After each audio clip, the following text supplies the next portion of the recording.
sound of distant traffic hummed through the walls, muffled and barely noticeable, just enough to remind me that the world outside still existed. The apartment was small, but it was mine, a one-bedroom space on the third floor, tucked in the middle of the city where no one really noticed anyone else. It was perfect, until I started noticing him. At first it was just small things, a feeling of being watched, a shift in the air when I walked down the hallway, the sensation of eyes lingering on my back longer than they should. I convinced myself it was paranoia, the natural result of living alone in a big city where your mind plays tricks on you. Then I saw him. It was late, close to midnight, and I had just come home from work. The elevator was out again, so I had to take the stairs, 4 flights up, past dimly lit hallways and peeling paint, the kind of setting that makes your skin crawl when you're alone. I reached my door, feeling for my keys when I caught movement from the corner of my eye. A man standing at the end of the hallway, not moving, not shifting, just standing in the shadows far enough that I couldn't make out his face but close enough that I could feel the weight of his presence. My pulse jumped. I fumbled with my keys, my fingers stiff and clumsy, the urgency pressing against my ribs like a vice. The key finally slid into the lock. I turned it fast, shoved the door open and stepped inside, slamming it shut before I even dared to breathe. I pressed my back against the door, waiting, listening. Silence. No footsteps, no knock, just the quiet hum of my apartment as if nothing had happened. Maybe I had imagined it. Maybe. Days passed. I told myself I had overreacted, but then the notes started appearing. The first one was tucked under my apartment door, a small, folded square of paper, positioned neatly at the threshold, as if someone had taken the time to place it there with careful intention. I stared at it for too long before picking it up, my fingers hesitant, my gut already twisting into knots. Inside, in small, careful handwriting, were 3 words. I see you. My breath caught in my throat. A joke. It had to be a joke. Maybe a wrong apartment, a mix-up, someone messing around. I tossed it into the trash. The second note came a day later. I like watching you. My hands trembled as I held the paper, my pulse thudding against my ribs. This wasn't a mistake. This wasn't paranoia. Someone was watching me. Someone knew where I lived. I locked every window, checked the peephole 3 times before leaving my apartment, started keeping a knife in my bedside drawer just in case. I told myself I was being careful, that I was in control, but the fear had already crept into my bones, settling deep, refusing to leave. And then, one night, he got closer. I was in bed, drifting between wakefulness and sleep, when I heard it. A sound, not from outside, not from the hallway, inside, a shuffle of movement. So soft it could have been mistaken for the wind through the vents, but there was no wind, there was no mistake. I froze. My heart slammed against my ribs, my fingers gripping the sheets, my body screaming at me to move, to do something, but I couldn't. I strained to listen, every muscle in my body locked in place as the sound came again, closer this time. Then I saw it, a shadow, not from the window, not from the streetlights outside, from inside my room. My blood turned to ice. My mind shattered into 1,000 fractured thoughts, none of them making sense. There was someone in my apartment, standing in the corner of my room, watching me. I wanted to scream, to move, to do something. Anything. But fear wrapped its hands around my throat, crushing my voice, leaving me trapped in my own body. And then, he stepped forward. Not rushed, not aggressive. Slow, deliberate, as if he knew he had all the time in the world, as if he enjoyed watching the terror settle in my chest like a heavy stone. The dim light from the window finally caught his face, a face I didn't recognize. A stranger, a man I had never met, yet he had been watching me, following me, leaving me messages. And now, he was here, inside my home, inside my room, standing only a few feet away. I snapped out of my frozen state so fast I almost fell out of bed. I lunged for my bedside drawer, my fingers fumbling for the knife, my body running on pure instinct. But by the time I turned back, he was gone. The air in the room felt thick, suffocated. My chest rose and fell in sharp, panicked breaths, my fingers clenching the handle of the knife so tightly that my knuckles burned. The door was still locked, the windows still latched. There was no sign of him, no movement, no sound, as if he had never been there at all. But I knew he had been. And worse than that, I knew he would come back. I didn't sleep that night. I sat upright in bed, knife gripped so tight in my hand that my fingers ached, my ears straining for any sound, any shift in the air that would tell me I wasn't alone. But there was nothing, just the hum of my own frantic breathing, the distant groan of the city outside, and the crushing silence that filled every inch of my apartment. By the time morning light seeped through the curtains, I felt like I had lost hours, days locked in a state of half-reality, too exhausted to think, too afraid to rest. I convinced myself I had imagined it, That stress had twisted my thoughts into something unreal, that my mind had filled the shadows with things that weren't there. Then I found the note. Not under my door this time, not neatly folded and placed with careful intent. This one was inside my apartment, on my nightstand, directly beside my bed. My stomach twisted into knots so tight I thought I might be sick. My fingers trembled as I picked up the paper, my breath shallow, my pulse hammering in my ears. It was shorter than the others, fewer words. I like seeing you sleep. I dropped the note like it burned me. My body went ice cold, the room closing in around me, the walls too tight, the air too thick. He had been in my room, standing over me, watching me, leaving a note while I lay there, unaware. I couldn't breathe, couldn't think. I grabbed my phone with shaking hands, already dialing 911. The operator picked up, her voice too calm, too normal for the terror clawing at my insides. My apartment, I gasped. Someone was inside my apartment. She asked if I had seen him, if anything was stolen, if the locks were broken. No, I whispered, eyes darting to the door, still locked, chain still in place, the windows still latched, silence on the other end. Then her voice, careful, "Are you sure someone was inside?" I wanted to scream. I wasn't crazy, I wasn't imagining this. But the words stuck in my throat. She told me an officer would be dispatched, but I could already hear it in her tone. The doubt, the suspicion that I was just another overworked, overtired person losing my grip on reality. I hung up and started packing a bag. I wasn't staying, not here, not another night. I barely registered throwing clothes into a duffel. My movements sharp, frantic. I needed to leave, now. Then I heard it. A knock, not at my apartment door, at the bedroom closet. My lungs seized, my whole body locked up. Fingers still curled around the zipper of my bag. I hadn't opened my closet that morning. I knew I hadn't. I turned so slowly it felt like moving through molasses. Every nerve screaming at me to run, to leave, to get out. Another knock, soft, deliberate. My vision blurred at the edges. My grip tightened on my phone. I wanted to call 911 again. I wanted to scream. Instead, I took one slow step toward the closet. Then another. The doorknob was right in front of me now. I swallowed the sharp, jagged breath clawing up my throat and reached out with a shaking hand. I pressed my palm against the wood, warm. Someone was inside, waiting, watching. Another knock, soft, gentle, like a game, like a joke. I couldn't move. My brain screamed for me to turn and run. But my feet were stuck, frozen to the floor. Then a breath, not mine, from inside the closet. I ran. I didn't grab my bag, didn't grab my keys, I tore out of my apartment so fast my vision tunneled. Barefoot, shaking, heart threatening to burst through my ribs. I stumbled down the stairs, my breath coming in sharp, ragged gasps. My body screaming from the inside out. The lobby was empty. The door guard barely looked up as I hit the street. My hands shaking so hard I could barely unlock my phone. I called 911 again. This time they believed me. The cops searched my apartment. They found nothing. The closet was empty. The door was locked from the inside. No forced entry. No signs of anyone else in the apartment. But they found one thing. A single object, placed neatly in the middle of my bed. Something that hadn't been there before. A Polaroid picture of me, sleeping. The picture. I couldn't stop staring at it. The dim glow of my bedside lamp. The curve of my blanket. The soft rise and fall of my chest. Me, in my own bed, completely unaware. My hands shook as I turned the photo over. My stomach twisting into knots. There was writing on the back. Not in ink. Scratch, deep, sharp letters carved into the glossy paper. As if someone had taken the edge of a knife and pressed down hard. Almost woke you up. A sharp, icy chill crawled up my spine. I had been seconds away from opening that closet.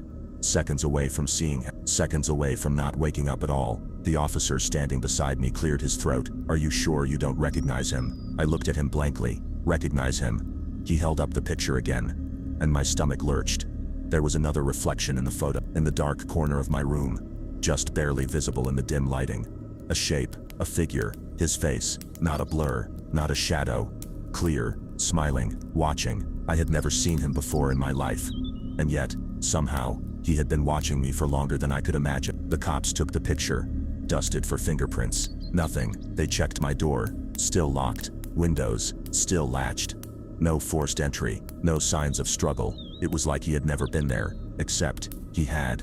I could feel it, I knew it, and worse than that, I knew it wasn't over. They told me to stay with a friend. I didn't argue. I packed a bag in under 5 minutes and was out the door before the officers even left. I crashed at my best friend's apartment, one of those high-rise buildings with a doorman and 24-hour security. I should have felt safe. I didn't.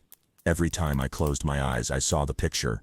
Saw him, standing in my room, smiling. Every shadow in the corner felt too dark, too deep. Every knock at the door sent a jolt through my chest. I barely slept. And then, on the second night, I woke up to a text, unknown number. Do you miss me? My heart stopped. A second text came immediately after. Look outside. I didn't want to, but I did.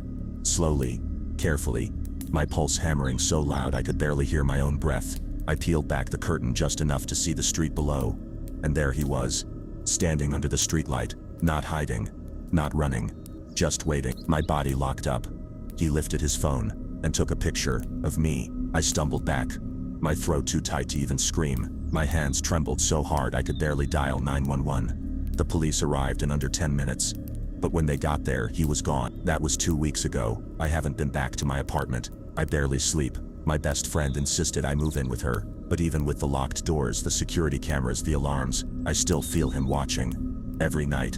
And then, last night, I got another note, not left at my door, not under my pillow, not sent by text. Inside my closet, the closet in my friend's apartment. Folded, neatly, waiting for me. I picked it up, my hands shaking, my breath locked in my throat.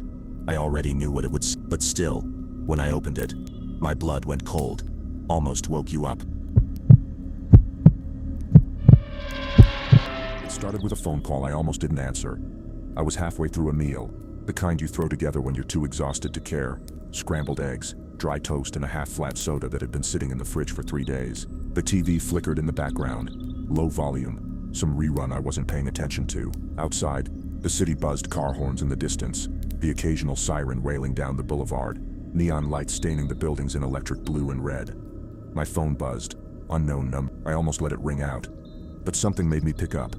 At first, silence, then breathing, soft, slow, controlled.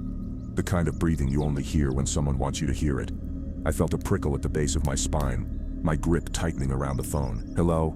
No answer. Just more breathing. Not erratic, not frantic, calm, like they were just listening. I hung up. Probably a prank. A creep. Someone looking for a reaction.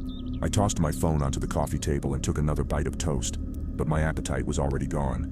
A minute passed, then another. Buzz. Unknown number.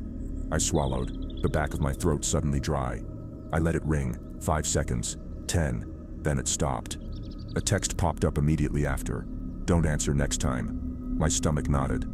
This wasn't some random spam call, and whoever they were watching. I told myself to shake it off. People mess with strangers all the time.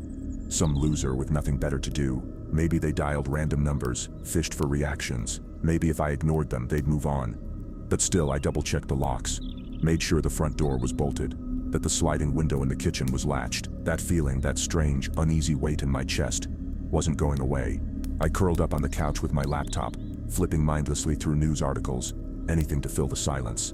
Then at exactly midnight, my phone buzzed again. Another text, no number, no name, just a photo. I hesitated, my pulse hammering as I tapped it open. It was me, sitting on the couch. Right now, the angle it was taken from inside the apartment. The floor beneath me felt like it dropped. My head swam, my vision tunneling in on the screen, on the impossible image staring back at me. My hoodie, my posture, the laptop screen glowing against my face. I twisted around so fast my knee cracked against the coffee table. The room was empty, exactly as it had been a second ago, exactly as it should be.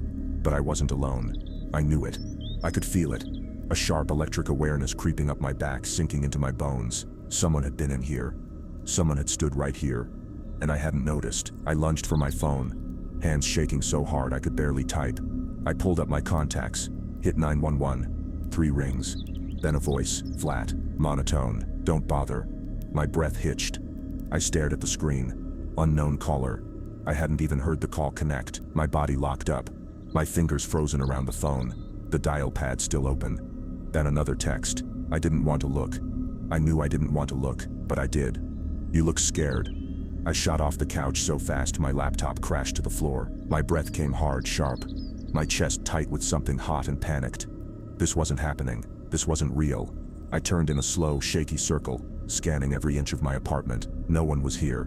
But I knew that was a lie, because someone had been, and they wanted me to know it. I sprinted to the door, yanking at the bolt. my fingers fumbling as I unlatched it. Then, the power cut. Everything plunged into darkness. The TV blinked out. The humming fridge fell silent. The dull glow of the streetlights outside barely cut through the heavy blackness swallowing my apartment whole. I choked down the scream clawing up my throat. Somewhere behind me, a sound, soft, deliberate, the creak of a floorboard. Not from the kitchen, not from the bathroom, from my bedroom. My stomach turned to ice. I wasn't alone. I had never been alone. My breathing hitched, sharp and ragged. My fingers hovered over my phone screen, ready to call 911 again. But another text popped up before I could dial. I barely registered, unlocking the screen. My vision tunneling in on the message. 3 words: you should run. I bolted. Didn't think, didn't look, didn't care. I tore out of the apartment barefoot, my heart slamming against my ribs, cold air rushing into my lungs as I nearly stumbled down the hall. My neighbor's doors blurred past me. Dark, closed, indifferent. No one else was awake. No one else heard me. No one else knew. I slammed into the stairwell door, nearly tripping down the steps. I ran like something was chasing me, because I knew it was. And if I looked back, I wouldn't like what I saw. I didn't stop running, didn't slow down, didn't look back, because I didn't want to see what was behind me. The stairwell smelled like dust and rusted metal, the kind of damp, unclean air that settled in places no one cared to maintain. My bare feet hit the concrete steps hard, cold biting into my skin with every step. Somewhere above me, a door creaked. I didn't hear footsteps. I didn't hear breathing, but I felt it, that same unbearable weight pressing against my back, crawling up my spine, sinking into my bones. I wasn't alone. I hit the lobby so fast I nearly lost my footing. The fluorescent lights flickered overhead, buzzing like dying insects, casting pale, sickly light across the peeling wallpaper. The front desk was empty. Of course it was. The old security guard was probably asleep in his office, a newspaper draped across his lap, oblivious to the fact that someone had just broken into an apartment, oblivious to the fact that someone had been watching me for who knows how long. I slammed my hands against the counter, my breath coming in short, ragged gasps. Hello? Anyone here? No response. I pounded my fists against the surface. I need help. Silence. Then somewhere behind me a phone started ringing. The sound stopped me cold. It wasn't coming from the front desk. It was coming from my apartment. From my phone. I turned slowly, my stomach twisting into knots. I had dropped my phone when I ran. I knew that. I knew it. So who was calling me? Who had my phone? The ringing stopped. Then another text. It came through the security computer sitting on the desk, the ancient screen glowing weakly, casting a pale light across my shaking hands. Come back upstairs. I swallowed hard, my breath coming sharp, my pulse hammering in my ears. Then another message. You forgot something. My vision blurred, my head spinning. I needed to get out, now. I turned toward the front door, my fingers wrapping around the handle. Locked, deadbolted. From the outside, panic clawed up my throat. My hands shook as I yanked at the lock, my breath coming hard and fat. The doors had never been locked before. I wasn't trapped in here by accident. I was meant to be trapped. I pounded against the glass. Hey, someone let me out. Outside, the street was empty. The neon glow of the liquor store across the road flickered weakly, casting blue and green light across the pavement. No cars, no voices, no one. Like the whole city had just stopped. A soft chime pulled my gaze back to the desk. Another text. Last chance. I turned back toward the stairwell. My apartment door was wide open. I couldn't breathe. I knew I had closed it. I locked it. But now it stood there, waiting. An invitation. I could leave. I could break the glass, scream, find a way out. But I already knew how this would end. I had to go back upstairs. I had to end this. I climbed the stairs slower this time. Each step felt heavier than the last, like my body was fighting against some unseen force, like my own survival instincts were trying to hold me back. But I kept going, because I had to. The apartment door loomed ahead, open just enough that I could see the darkness beyond it. The air was thick with the scent of something metallic, something sharp, like blood. I stepped inside. The lights were off. The room was silent. I swallowed down the panic clawing at my throat, and forced myself to keep moving. My phone was lying on the floor, exactly where I had dropped it. The screen was cracked, the notification light blinking weakly in the dark. I bent down, fingers brushing against the surface. Something moved in the corner of the room. Not fast, not sudden. Slow, deliberate. A shape stepping out from the shadows. Tall, too tall. I shot up so fast I nearly lost my balance. My breath locked in my throat, my fingers gripping my phone so tightly I thought it might shatter. I wanted to run, but I couldn't, because for the first time, I could see him clearly. He wasn't wearing a mask. He wasn't hiding. He just stood there staring at me, a slow, lazy smile stretching across his face. And then he spoke. "Took you long enough." My blood ran ice cold. Because his voice, it was the same voice from the phone. He took a step forward. I took one back. The room felt smaller. The air too thick. My body locking up in fight or flight. My fingers tightened around my phone, sweat slicking my palm. "I've been waiting for you." His voice was so casual, like we were old friends catching up after years apart, like he hadn't just invaded my home, hadn't just terrorized me, hadn't been watching me for God knows how long. I wanted to move, to run, to do something, but I was frozen. Because now that I was looking at him, really looking at him, something inside me recoiled. His face, I should have recognized it. Somewhere, buried in the depths of my memory, something clicked. A stranger, yet not a stranger. I shook my head. "Who are you?" His smile widened, like he wanted me to figure it out. I swallowed hard, my pulse hammering against my ribs. Think, his voice, his build, his presence. Then it hit me. I had seen him before, not in passing, not on the street, in photos, from years ago. My hands shook, my vision swam. He had been in my life before, but he wasn't supposed to be alive. I could barely force the words out. "You're dead." His head tilted slightly, eyes gleaming with something sharp, something dangerous. Am I? A cold wave of nausea slammed into me. I had been told he was dead. He had disappeared years ago, vanished without a trace. His family assumed he was dead. He was supposed to be dead. But now he was standing in my apartment, watching me, living in my walls. My stomach twisted.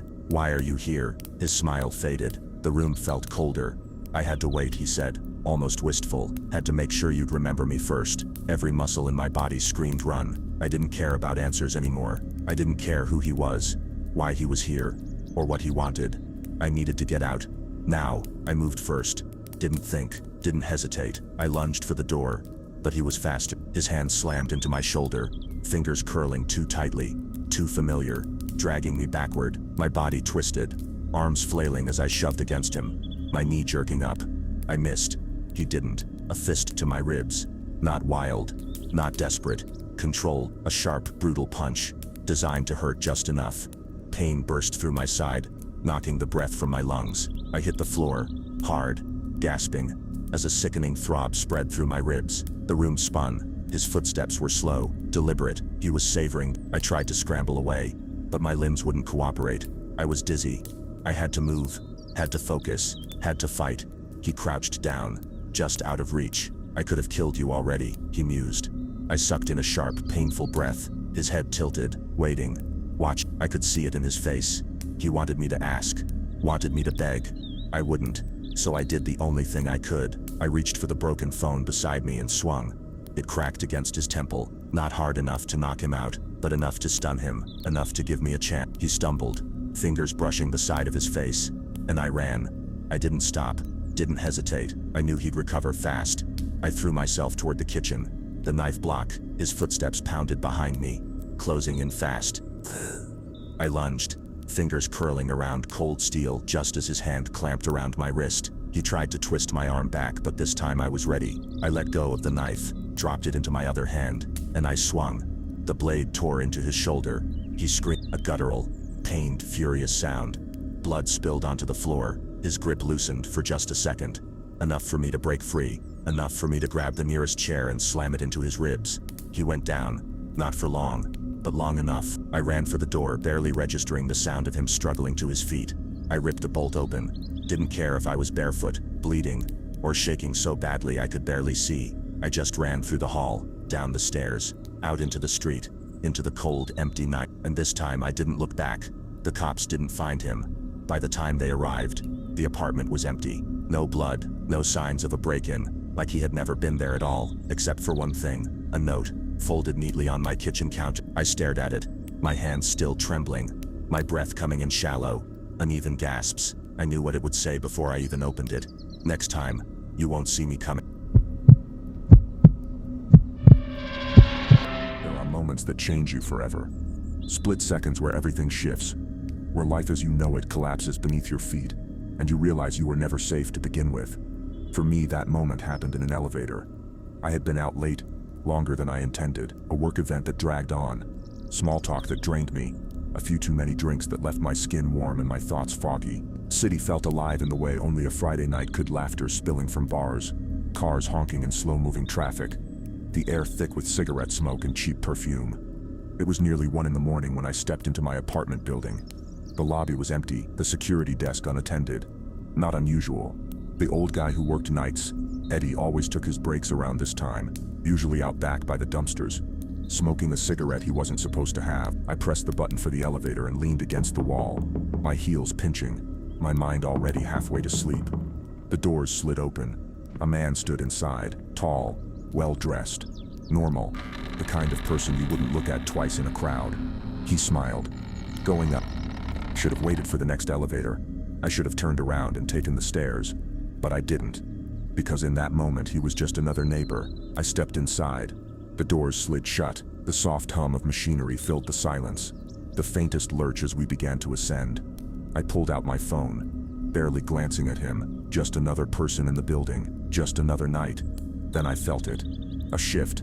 Not in the elevator, in him. His posture changed. His breathing slowed. He wasn't looking at the buttons. He was looking at me. My skin prickled. I forced myself to keep my eyes on my phone.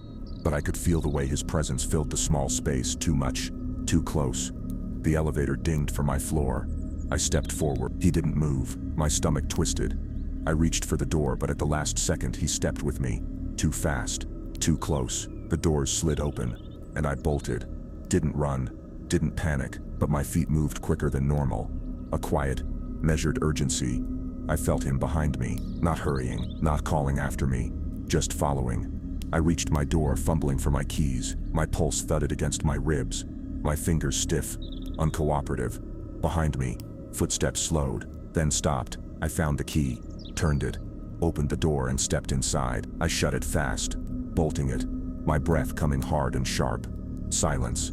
I pressed my eye to the peephole. The hallway was empty, but I knew he was still there, standing just out of sight, waiting. I didn't sleep, didn't turn off the lights, didn't move from the couch. Every sound made my nerves spike, every creak, every gust of wind, every distant hum of the city below. It all sounded wrong. I checked the locks 3 times, checked the peephole twice. No one was there, but that didn't matter, because something deep in my gut told me this wasn't over. I kept telling myself I was overreacting. That's what people do, right? They rationalize. They tell themselves nothing bad is going to happen because the alternative is too terrifying to face. I tried, but something deep in my gut told me I was right to be afraid. I barely slept. Every time my eyelids got heavy, my head jerked up, my body refusing to relax. I kept hearing phantom sounds, the creak of the floor, the slow shift of weight against the walls. Like someone was inside. The locks were still bolted, the chain still latched. But it didn't matter because something was wrong. I stayed curled up on the couch, lights on, fully awake by sunrise. I checked the peephole. Nothing. I checked my phone. No messages, no missed calls. I wanted to believe that was the end of it, that I'd never see him again, that he had just been some drunk guy in the elevator messing around. But then I heard it. A soft, muffled sound coming from inside my apartment. I froze. My breath locked in my throat. My body shut down for half a second before my instincts kicked in. Slowly, carefully, I turned my head. The sound was coming from my bathroom. A small, rhythmic clicking. Not loud, not hurried. Slow, deliberate. Like someone was tapping their fingers against the mirror. My stomach twisted into a hard, icy knot. I hadn't been in the bathroom since last night. I hadn't touched the mirror, and I wasn't alone. I forced myself to move. Step by step I crept toward the bathroom. Every inch of my skin crawling, my fingers curled into fists, my breath coming slow and shallow. The door was open just enough that I could see inside, see the reflection in the mirror, see the message written on the glass. Hello again. My vision blurred, my pulse exploded, because the words weren't just written. They had been traced with a finger, in the condensation, in the steam from a hot shower, a shower that had been used while I was asleep. I wasn't alone. Someone had been in here, in my apartment, while I was on the couch, wide awake thinking I was safe, and I hadn't even heard them. I backed away fast, almost tripped over my own feet, my body colliding with the hallway wall. My head spun, my stomach churning. This wasn't paranoia. This wasn't my imagination. Someone had been in my home. I grabbed my phone with shaking hands. 911. I grabbed my phone with shaking hands. 911. I pressed call. 3 rings. Then the line cut off. I yanked the phone away from my ear, my breathing sharp, uneven. My screen blinked. Call failed. No service. I always had service in my apartment. I pulled up my messages, tried to send one to my friend, but nothing would go through. I was cut off. I moved toward the front door. Slow, careful. Maybe I could get out. Maybe if I left now I'd be okay. I pressed my ear to the door. Silence. I unlatched the chain. My fingers stiff, sweaty. Then I saw it. A shadow under the door. Not moving, not shifting, just waiting. My blood went cold. I felt it again, that same unbearable weight, that sick, heavy knowledge that someone was watching me, standing on the other side of my door. I took a step back. The shadow didn't move. A new kind of fear settled in my bones. The kind you feel when you realize you're trapped, when you know you're out of options. Then the doorknob turned. I snapped. I lunged, slamming the bolt shut before it could open. My whole body braced against the door. Fingers locked around the handle, holding it in place. The doorknob jerked again, hard. I pressed my full weight against it. Then a voice, low, calm. I was hoping you'd open it. My skin prickled. My pulse spiked. He wasn't trying to break in. He was playing with me, waiting, watching. The doorknob stopped moving. Silence. He was still out there. I didn't move, didn't breathe. Seconds passed, then minutes. My knees ached. My fingers trembled. And then, a sound that shattered me completely. A new notification on my phone. One text. I barely had the strength to look, but I did, and when I saw it, my blood turned to ice. You should have taken the stairs. I wanted to believe he was gone, that he had changed his mind, that I had imagined the way he whispered through the door, how the knob twisted beneath my fingers. I stood there, back against the wood, hands still curled so tight my knuckles ached. Silence. I forced myself to breathe slower. It was over. I could call for help. I could leave. Then my phone buzzed. One message. I never left. The words slammed into me like ice water to the spine. I swallowed back the scream bubbling in my throat. My head snapped up. My body tensed so hard. I thought my ribs would crack. I checked the peephole. Nothing. Checked under the door. No shadow. He wasn't out there, but I knew he was still here. Somewhere, waiting. I needed to get out. I forced myself away from the door. Every muscle in my body coiled. Ready. I moved slowly, my feet barely making a sound against the floor. My ears strained for movement. The apartment felt wrong. The air was too still. The walls felt tighter. I scanned the living room. Nothing. The kitchen, empty.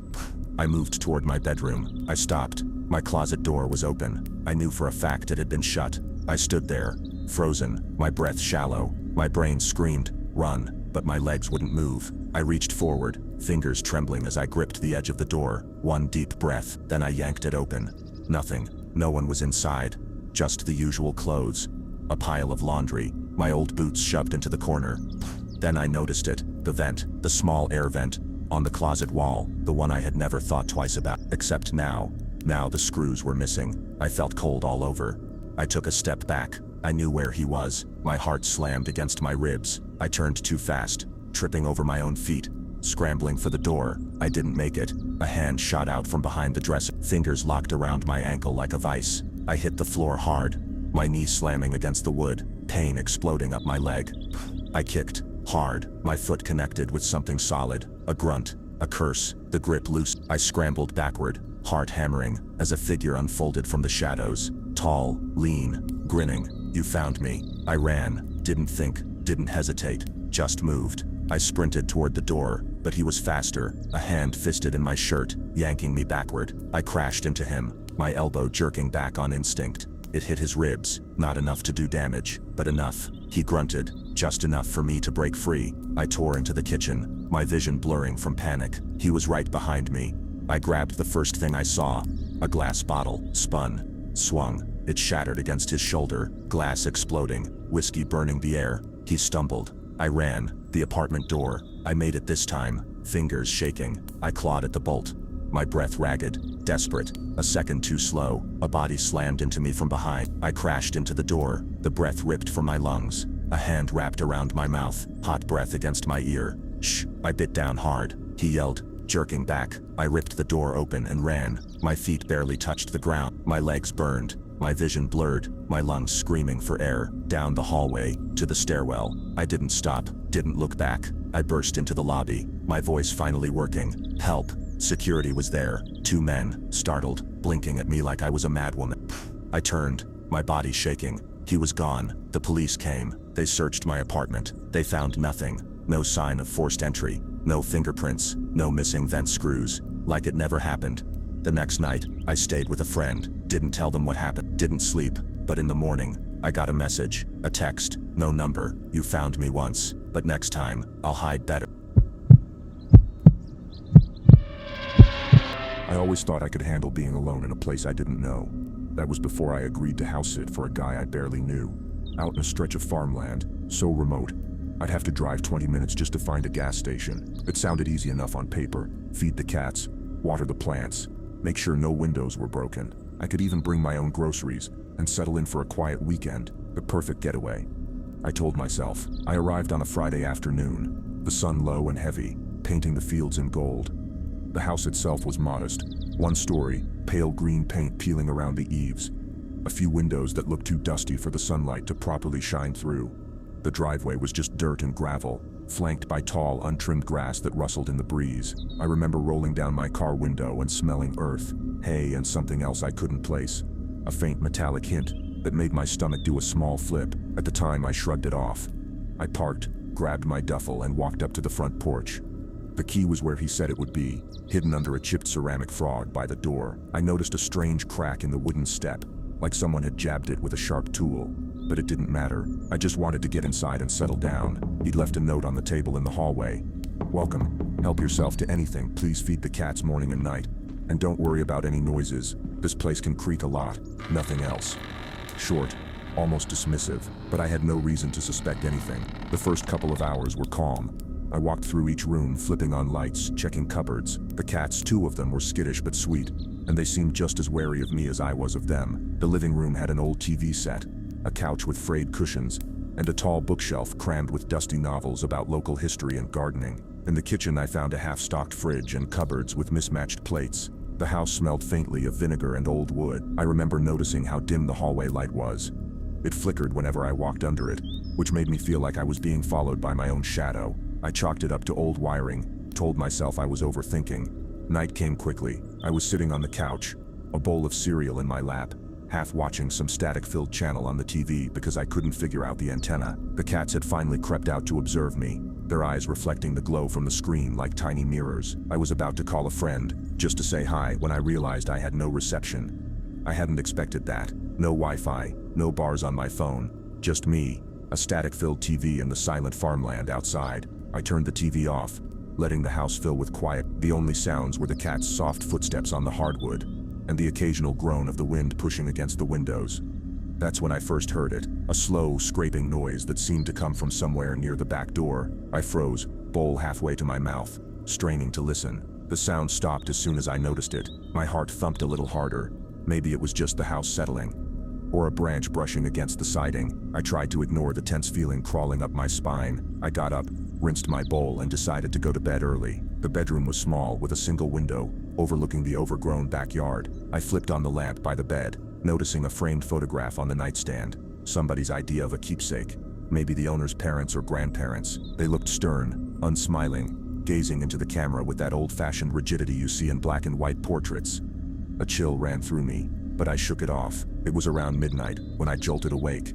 I didn't remember falling asleep, but I must have drifted off. The lamp was still on, casting a weak yellowish light across the sheets. My eyes flicked to the window. For a second, I thought I saw movement in the yard, just a shadow shifting across the glass. I sat up, heart fluttering. Nothing. Just the night, the wind, grass swaying. I exhaled, feeling silly. Then the scraping sound came again. This time it was closer, somewhere near the base of the house, like nails dragging against wood. I held my breath, trying to convince myself it was just an animal. But deep down, I knew it was too deliberate, too measured. I slid out of bed, feet touching the cold floor, and reached for the lamp switch.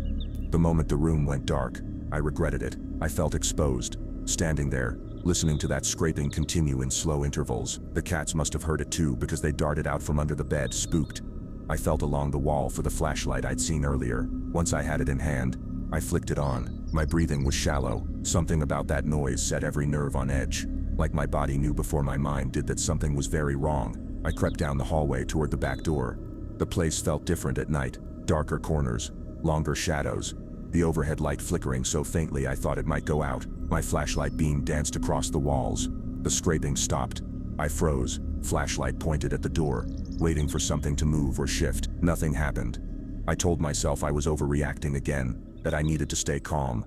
I turned the lock, eased the door open, and shone the flashlight outside. The yard was a tangled mess of weeds and old debris, broken branches, a tipped-over wheelbarrow, piles of leaves. The wind nipped at my face, colder than it had any right to be this time of year. No sign of anyone, no sign of an animal, just that uneasy hush. I stood there for a moment, feeling my pulse in my ears. Then I shook my head and closed the door. Maybe the house was shifting. Maybe the wind was scraping a branch. I latched the lock again, telling myself it'd be okay. I didn't hear the scratching for the rest of the night, but I hardly slept. I kept imagining footsteps in the hallway, or a shadow outside the window. Once or twice, I nearly got up to check, but fear pinned me to the mattress. I must have drifted off just before dawn. Morning light made everything seem less scary, at least until I walked into the kitchen and saw muddy footprints tracked across the linoleum. They were faint, like someone had tried to wipe them away. My heart pounded as I followed them to the back door. They ended there, right where I'd stood with the flashlight. It was like someone had watched me from the yard, then circled around and slipped in while I was checking outside. I fought the urge to panic. I told myself, maybe the cats caused it, but the footprints were too large. Feline paws don't look like half-wiped shoe prints. The cats hissed at the back door, tails puffed. I swallowed hard. Could it have been the owner, coming back unexpectedly? Why wouldn't he mention it? And how did he get in without a key? My mind spun, searching for explanations I could cling to. None made sense. I mopped up the footprints, double-checked every window, every lock. The house felt smaller, suffocating. That faint metallic smell from the yard lingered, drifting through the open windows if I dared to crack one for fresh air. I tried calling anyone, but there was no signal. The landline phone on the table was dead, or maybe disconnected. The day passed in a blur of half-hearted chores and constant glances over my shoulder. I saw the cats slink around corners, fur on edge, and it reminded me I wasn't the only one spooked. I forced myself to eat something, but it tasted like cardboard. By sunset, the fear had built into a dull ache behind my eyes. I stared out the front window, watching the orange sky fade to purple, then to black. The road out front was empty, not a single car passed, no neighbors, no visitors. I kept telling myself tomorrow, I'd leave, wake up early, drive out, and text the owner telling him to hire someone else for this job. But night had fallen again, and that meant I had to get through one more stretch of darkness. I locked the doors, checked them twice. I stuck a wooden chair under the doorknob to the back door just in case. Then I sat on the couch, the flashlight by my side, adrenaline creeping under my skin even though I felt exhausted. I drifted off sometime before midnight. The scratching returned, louder than before. It jerked me awake, my eyes snapping open to total darkness. The lamp must have burned out or been switched off somehow. The living room was a shadowy shape, the faint glow of the moon through the window barely enough to see the outlines of furniture. I realized two things at once. The cats weren't on the couch with me, and the scratch sounded like it was coming from inside the walls. I tried to calm my breathing, forcing air in and out through my nose. My hand fumbled for the flashlight. The second I clicked it on, the scratching stopped. I waited, heart pounding, scanning the room with the beam. The hardwood floor gleamed dully, empty. The small coffee table in front of me was exactly as I left it, minus the presence of the cats. I aimed the flashlight around, illuminating the hallway that led to the bedroom, the kitchen doorway, the door to the basement. Basement? I realized I hadn't even checked the basement yet. The owner never mentioned one, but I spotted a door near the kitchen that I'd assumed was a closet. The thought of going down there made my stomach clench. Then the scratching returned, closer this time, like it was under the floorboards. My feet jerked up off the floor instinctively. A chill raced along my arms. I wanted to run, but I was in the middle of nowhere. No signal, no functioning landline. If I bolted outside, I'd be alone in the dark farmland. I stood, gripping the flashlight, and made my way to that door near the kitchen. As I got closer, I saw a small sign, basement. It was pinned crookedly, the nails rusted. The scratching persisted, maybe from below, maybe from inside the walls. My mind tried to rationalize, but it failed. I reached for the knob, locked. Part of me felt relief, another part felt frustration. I twisted it a few times, pulling, pushing, but it wouldn't budge. Maybe that was for the best. I stepped back, shining the flashlight around the doorframe. Then I saw something I missed before. Faint scratches on the wood, tiny, parallel lines, as if someone or something had tried to claw their way in or out. A wave of nausea hit me. This was no house-sitting job. This was a trap, or a test, or something far worse. I heard a low thump behind me near the living room. I jerked around, flashlight beam shaking. The couch was empty, shadows dancing along the walls. No cats, no intruder, just that stale air pressing down, suffocating. Then a distinct hiss, short and sharp. One of the cats, hidden somewhere. My heart pounded. I followed the noise, my knees shaking with every step. The hiss echoed again, leading me to a corner of the living room by a covered window. I flicked the beam downward and saw the cat, fur bristled, eyes wide, staring at something in the shadows. Another hiss, deeper this time. I took a step closer, swallowing hard. The cat darted away, vanishing behind the couch, as though it refused to confront whatever it had seen. My flashlight swept the corner, nothing but a dusty old rug and the curtain that partially covered the window. I exhaled, shaking. Then the lights in the house flickered back on without warning. My body jolted at the sudden brightness. I turned off the flashlight, blinking at the overhead light in the living room. Now everything looked normal again, as if the house was just old and neglected. But I couldn't ignore the pit in my stomach, the sense that somewhere, someone was watching me. I inched back to the couch, thinking I'd keep every light in the place turned on. Maybe that would drive away whatever was lurking in the shadows. I stood there, scanning the room, heart still hammering. My gaze stopped at the front door. The chain lock was undone. I distinctly remembered fastening it before I dozed off. A rush of adrenaline shot through me. I flicked my eyes around the room, searching for any sign of movement. Nothing. Then I darted over, relatched the chain and checked the deadbolt, also unlocked. Something, or someone had been in here while I slept. The realization almost made me collapse. My mind spun with questions. Why? How? Where was it now? I forced myself to walk the perimeter of each room, flipping on lights, opening closet doors. The cats eventually reappeared, darting from one safe spot to another, tails puffed up. I whispered soothing sounds, but I doubt they found any comfort in my shaky voice. Eventually, I circled back to the living room, mind racing. Could it be the owner, a trespasser, a neighbor? Why would they torment me like this? The note he left never mentioned a basement, a locked door, or any weird quirks about the place.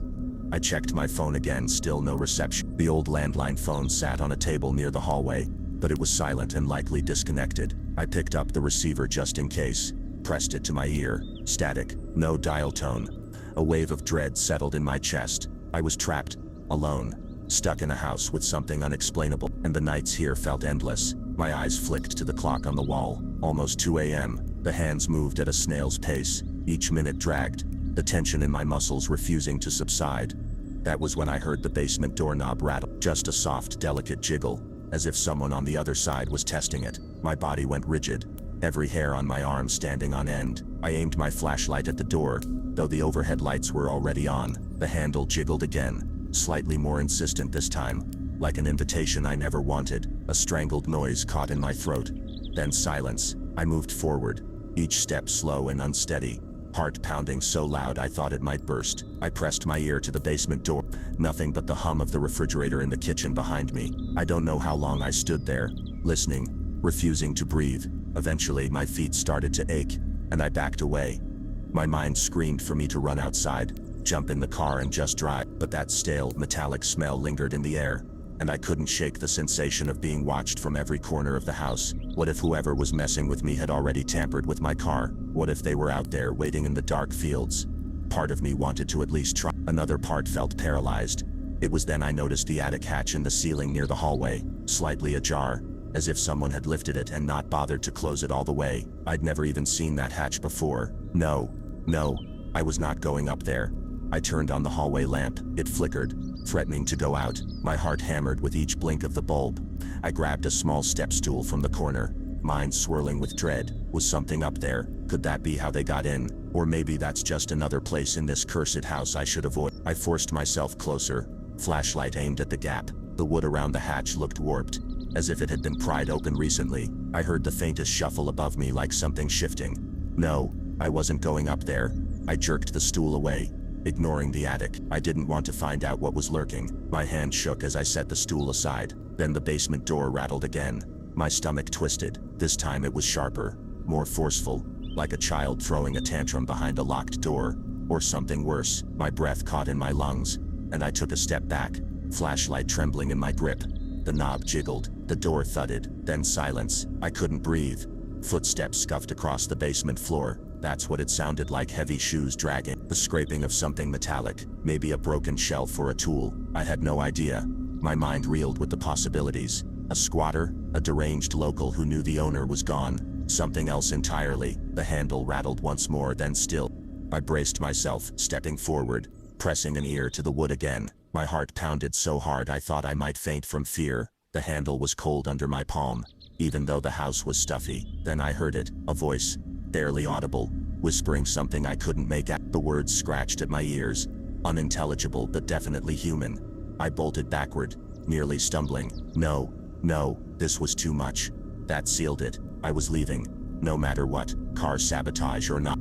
I sprinted to the living room, snatched my keys off the table, ignoring every warning in my head about the darkness outside. The cats watched me with wide eyes, as if they understood I was fleeing. I yanked open the front door, stepping onto the porch. The night air assaulted my senses, a cold gust that stank of damp grass and something pungent, like spoiled meat.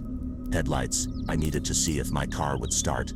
I took 3 steps off the porch and nearly gagged. The ground was slick, a patch of mud, or something else that clung to my shoes. I flicked my flashlight over the yard, saw the tall grass swaying in the wind, and realized just how alone I was out here. No neighbors, no streetlights, just farmland stretching into blackness. I forced myself forward, each step trembling. The car sat where I left it, covered in a thin layer of dust from the unpaved driveway. I fumbled with the door handle, nearly dropping my keys. Then a scraping sound came from behind the house. My breath caught, and I spun, flashlight beam trembling. Nothing but shadows, no sign of a person. I slid into the driver's seat. The keys rattled in my hand as I jammed one into the ignition. I turned it. The engine sputtered. My chest tightened. I tried again, a strained whine, then nothing. Of course, I cursed under my breath, tried a third time. The engine coughed, half alive. Then it roared to life. Relief nearly made me dizzy. I pressed the gas lightly, headlights sweeping across the yard, illuminating a figure near the back door. I froze, foot hovering over the brake. A man, or a silhouette that looked like one, standing by the house, so still it could have been a statue, head tilted, eyes, if he had eyes, locked on me. The headlights flickered off him, and I saw an arm raise as if in a slow wave, or a mockery of a greeting. My blood ran cold. I slammed the car into reverse. Tires spun on loose gravel, the car fishtailing. As I jerked the wheel, ignoring the stench of burning rubber, the figure didn't move. I didn't care, I just needed to get away. I tore out of that driveway, dust clouding behind me, heart hammering so hard I thought it'd burst. The headlights carved a path down the dirt road, and I didn't look back, not once. I drove until sunrise, didn't stop, didn't check my phone, didn't even think about anything except putting as much distance between me and that house as possible. When I finally found a gas station with real people and real lights, I pulled in and sat there trembling, the engine ticking in the cool morning air. I wanted to call someone, my friend, the police, the house owner. I didn't know, but my phone still had no signal. Eventually I just kept driving until I reached a small town. I tried to tell the local authorities what had happened, but they looked at me like I was insane. No one recognized the address. Maybe I had the wrong county. Maybe it was private property. The owner never contacted me again. He never returned my calls or answered my messages. It was as if he vanished. I can't shake the memory of that silhouette by the house, or the scraping noise in the basement, or how the door was always open when I thought it was closed. Some nights, I dream about that place. In my nightmares, I'm still standing in the living room, hearing that faint scratching under the floor, the power flickering off, and realizing I'm trapped. No phone signal, no neighbors, no chance of rescue. And every time, I wake up drenched in sweat, heart pounding like I'm still there, still fighting off the darkness that seeped into that house. I've told a few people about it, tried to figure out if the location even exists on a map, but I always come up empty. Some think I made it up to scare them. Others say it's possible I was scammed into staying in a property that didn't even belong to my acquaintance. All I know is that I saw something that night, something that didn't belong in any normal house, something that stared back at me from the shadows and waited for me to lose my nerve. I still wish I had kept driving. Maybe I wouldn't be haunted by the memory of that door slamming shut, or the silhouette in the yard. Maybe I'd sleep without seeing flickers of sun-bleached shelves, and the remains of a place that time forgot. But that's not how it happened. I did stop. I did walk inside.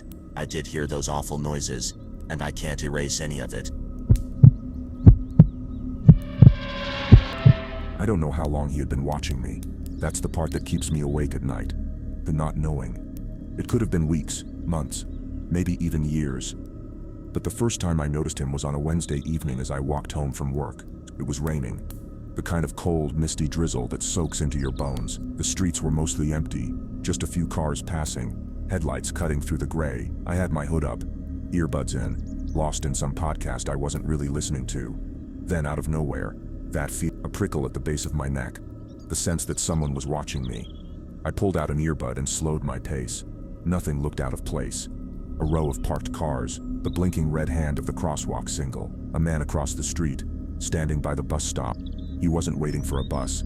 He wasn't even standing under the shelter, just there on the sidewalk facing me, not moving, not pretending to check his phone, just standing, watching. I felt a chill that had nothing to do with the rain. I turned down my street, quickening my pace, keeping my head down like that would make me invisible. By the time I reached my apartment door, I was practically jogging. I shut the door, locked it, and exhaled, shaking my head at myself. I was being paranoid. This was the city. People loitered, stared at random things. He was probably just lost in thought. I told myself that I forced myself to believe it, but then it happened again. 2 days later, I was leaving work late, the sun already dipping behind the skyline. My office building had a glass front, and as I walked toward the exit, I glanced at my reflection. And I saw him, outside, standing across the street, facing the building, facing me.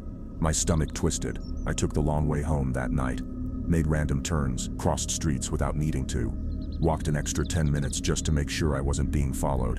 By the time I reached my apartment, my nerves were raw. I went straight to the window, yanking the curtain aside. The street below was empty, no sign of him, no proof that he had followed me, but the dread sat heavy in my stomach. A week passed. I started to relax. Maybe it was just a coincidence. Maybe I had let my imagination get the best of me. I tried to let it go. Then one night, I went to take the trash out. The dumpster was in a small alley behind the building, poorly lit, the kind of place that made you quicken your pace. As I tossed the bag in, I heard it footsteps, soft, slow. I turned so fast my vision blurred. Nothing. I swore I heard someone. I scanned the alley, my breath coming short and fast. The dumpster, the row of trash cans, the shadowed outline of the fire escape above. No one, just the wind shifting through the alley, a few stray leaves skittering across the pavement. I swallowed, shook my head, and started back toward the door. Then, at the far end of the alley, a shape stepped into view, a man, tall, still, watching me. Every hair on my body stood up. I didn't move, neither did he. We just stood there, staring. A cold, awful silence stretched between us. Then, he took a step forward. I bolted. I reached my door in seconds, my hands fumbling with the key, my breath coming out sharp and ragged. I got inside, locked it, double-checked the bolt. My heart pounded. I pressed my ear to the door. Silence. I peeked through the peephole. Nothing. I told myself I was overreacting, that I was being dramatic. Maybe he was just some guy. Maybe he had nothing to do with me. But I didn't sleep that night, because for the first time I was convinced this wasn't a coincidence. Someone was watching me, and they weren't stopping. The next few days were the worst. I stopped going anywhere alone, stopped wearing earbuds, stopped walking home after dark. But it didn't matter, because he was always there. Not every night, not every morning, but often enough that I knew he was waiting. A glimpse across the street, a reflection in a window, a shadow just out of reach. And the worst part, he never did anything, never approached me, never spoke, just watched, like he was waiting for something. I finally told someone, my coworker, Lisa. I expected her to tell me I was paranoid, that I was imagining things, but she didn't. She stared at me for a long moment, then said, "We should go to the police." Something about how serious she sounded made my chest tighten. I nodded. We went the next morning. I told them everything. The first time I saw him, the alley, the way he always seemed to be nearby. They asked if he had threatened me. No. Had he followed me inside my building? No. Had he made any attempt to harm me? No. They wrote down my statement, told me to be aware of my surroundings. But that was it. No real help. Nothing they could do. I left feeling worse. That night, I couldn't shake the feeling that I had made a mistake, that by acknowledging him I had made it worse. I locked my doors, checked my windows, triple-checked them. Then, right before I went to bed, no name, no number, just 2 words. "You noticed." I dropped my phone.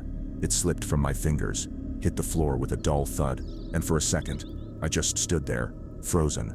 The text on the screen burned into my brain. "You noticed." My breath came too fast, too sharp. No name, no number, just those 2 words. I forced my body to move, grabbed the phone off the floor. My fingers trembled as I unlocked it. Staring at the message, I clicked the number. Nothing. Unknown sender. No way to reply. No way to track it. My stomach twisted. I backed away from the window, pulse hammering. My apartment suddenly felt too open, too exposed. I reached for the curtains and yanked them shut, my breath coming out in uneven gasps. I needed to calm down. I needed to think. I checked the locks. Again, front door, deadbolt latched, windows shut, secured. Everything was locked. I was safe, wasn't I? I tried to tell myself it was a prank. Maybe someone at work was messing with me. Maybe it was some random scammer. Maybe a noise outside. A sharp tap against the window. My reflection stared back at me from the glass. My face pale. My eyes wide. I couldn't see anything outside. Just the darkness beyond the curtains. I swallowed hard.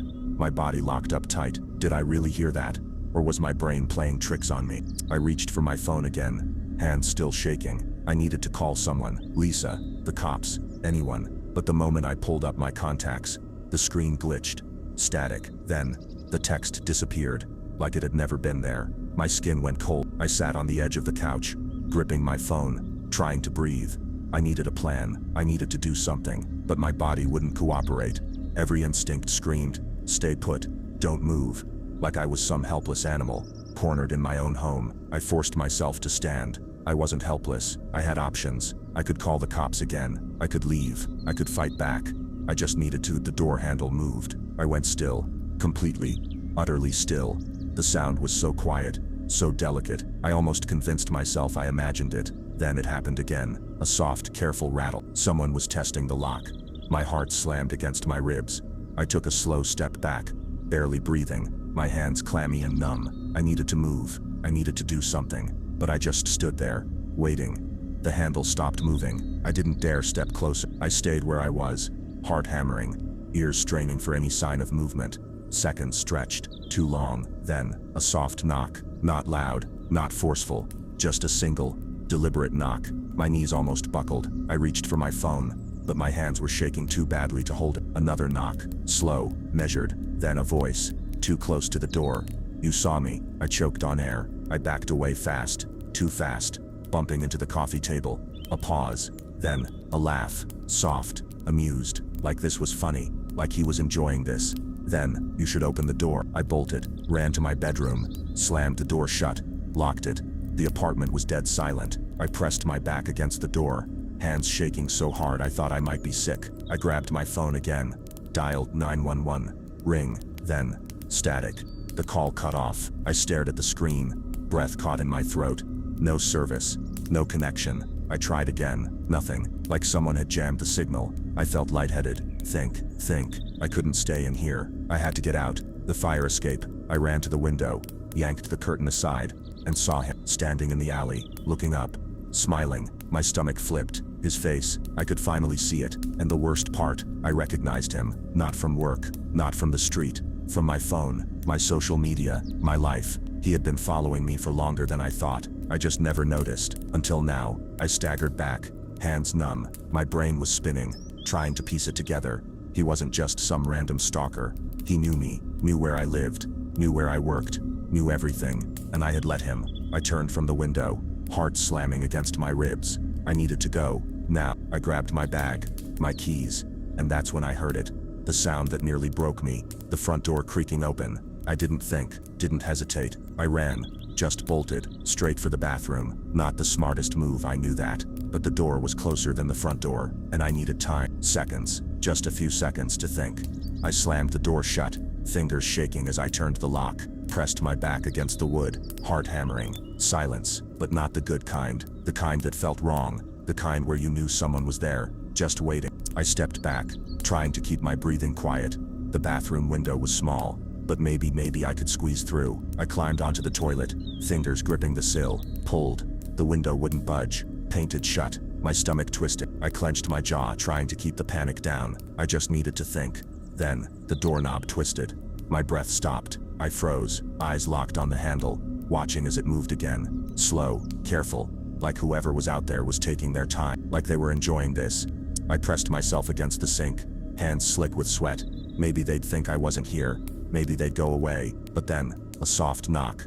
Then, another. Then, A voice, "You can't stay in there forever." I bit down on my knuckles, didn't scream, didn't move, just breathed. I needed a plan. I scanned the tiny bathroom. Nothing. Nowhere to hide. No weapon. Unless I counted a toothbrush. The only way out was through him. I knew that, and he knew that too. The silence stretched. Too long. Too wrong. I should have heard breathing, or shifting, or something, but there was nothing. That's when I knew he wasn't alone. I turned, eyes flicking to the mirror, and my stomach dropped, because the door was still shut, but the closet behind me, the one I hadn't checked, the one I forgot was even there, it was open. I didn't turn around, didn't move, didn't breathe, but I felt it, the weight, the presence. Someone was behind me, waiting. The air shifted, a soft, almost amused exhale. I whipped around. A hand shot out, fingers locked around my wrist, cold, strong, too strong. I lashed out with the hairspray I had grabbed earlier, missed, then, pain, white hot and sharp, exploding up my arm. I didn't know what he had hit me with, his fist, his elbow, but I went down, hard. My head cracked against the floor. The room spun. Move, move. I shoved myself up, vision blurring. He was reaching for me. I could feel it. I lashed out with my foot, connected. A grunt. A stumble. That was my chance. I scrambled to my feet, bolted for the door. I unlocked it, ripped it open, and ran. The hallway was dark, too dark. Lights were out. I sprinted for the front door, didn't look back, didn't think, just moved. I hit the door full force, turned the bolt, yanked it open, and staggered back, because he was already there. Not the man from the closet, the other one, the one who had been watching me for weeks, standing in my doorway, calm, smiling, like he had been waiting for me to run. I choked on a scream. I slammed the door shut again, fumbled for the lock. Too slow, too slow. A hand caught my wrist. I twisted, fought, but he was too strong. He yanked me forward. I stumbled. A sharp pain exploded in my ribs. I hit the wall, my vision blurring. Then I saw the other guy, stepping out of the bathroom, grinning, like they had planned this. I was going to die. I knew it. I felt it, and they knew it too. I could see it in their faces. They had done this before, and they were about to do it again. I had one chance, one last desperate chance. I pretended to collapse, let my body go slack, my breathing shallow. I had seconds, maybe less, but it was enough. The guy holding me loosened his grip, just a little, but enough. I snapped my head up, slammed it into his nose. A sharp, sickening crack. His grip broke. He stumbled back, cursing. I didn't wait, didn't hesitate. I ran, out the door, into the hall, down the stairs. Didn't stop, didn't breathe, didn't look back. I hit the street, sprinting, didn't know where I was going, just away. I could hear them behind me, footsteps pounding, chasing. I pushed harder, my lungs burned. Then, headlights, a car, a person, a witness. I ran straight into the road, waving, screaming, and the driver slammed on the brakes. Tires screeched. A door opened, a voice. "Hey, are you okay?" I turned, and the men, they were gone. The police came. They searched my apartment. Nothing. No signs of forced entry. No fingerprints. No proof. Like it had never happened. But I know it did. I know it did. Because sometimes late at night, when I walk home from work, I still feel them, watching, waiting, and I wonder, what if next time, they don't let me go? I always thought I was a good judge of character. Turns out, I was wrong. Dead wrong. It started with a job offer. Not some scam. Not some shady under-the-table deal. A real job. A real company. A small business owned by a guy named Eric. I met him through a friend of a friend. He needed an assistant, someone to handle his schedule, organize emails, help run his home office. I was between jobs, desperate for cash, and Eric, he seemed normal. Little awkward maybe, but harmless. And the pay was good. Really good. So I said yes. At first it was easy. I showed up at his house every morning. Small, quiet, tucked away in an upscale neighborhood where nothing ever happened. I answered calls, managed his calendar, filed paperwork. It was just the two of us most days. No other employee, but I didn't think much of it. He was a private guy. A little socially weird, sure, but never inappropriate. Just quiet, polite, professional. But then little things started feeling off, not big things. Not anything I could put my finger on. Just small details, like how he never let me use his laptop. How he'd get weirdly tense whenever I cleaned up his desk. How his mood would change on a dime, smiling and calm one second, then cold and distant the next. At first I brushed it off. People are quirky, maybe he just liked his things a certain way. Then one afternoon I noticed the locked door. Down the hallway, past the kitchen. I had never seen him go inside, had never even seen him acknowledge it. But the door was always locked, and something about it, I don't know, it just bothered me, like a splinter in my brain I couldn't get rid of. One day I worked late. Eric had a meeting across town, so he left me alone in the house. It was the first time I'd ever been there without him. The air felt different, like the house itself was holding its breath. I tried to ignore it. I focused on work. But that door, that damn locked door, I kept looking at it. I told myself to leave it alone. I didn't. I tried the handle, locked. Of course. But then I noticed the key ring on his desk, right there, just sitting there. One small silver key among a dozen others. I shouldn't have taken it, but I did. I walked to the door, heart pounding, slipped the key in, turned it. A soft click. I pushed the door open, and everything changed. It wasn't a storage room, it wasn't an office, it was a bedroom, and it wasn't empty. The first thing I saw was a mattress on the floor, no bed frame, no pillows, just a mattress, stiff and stained, in the corner. A camera, tripod mounted, facing the bed. My stomach turned. I stepped inside, my pulse skyrocketing. There was a dresser, a small desk, a mini fridge, and then the walls. Oh God, the walls. Photos, dozens of them, taped up side by side, covering every inch of the room. Some black and white, some color, some printed from security footage, all of them, of me. I stumbled back, my head spun. Photos from work, from my walk home, from inside my car. Some, taken through my apartment window. He had been watching me, for months. I felt sick. My hand shook as I backed out of the room, nearly tripping over the mattress. I had to get out, had to leave, had to call someone. The police. Anyone. I turned, and froze. Because standing in the hallway was Eric. He didn't speak, didn't move, just stood there, blocking the doorway, looking at me, like he had expected this.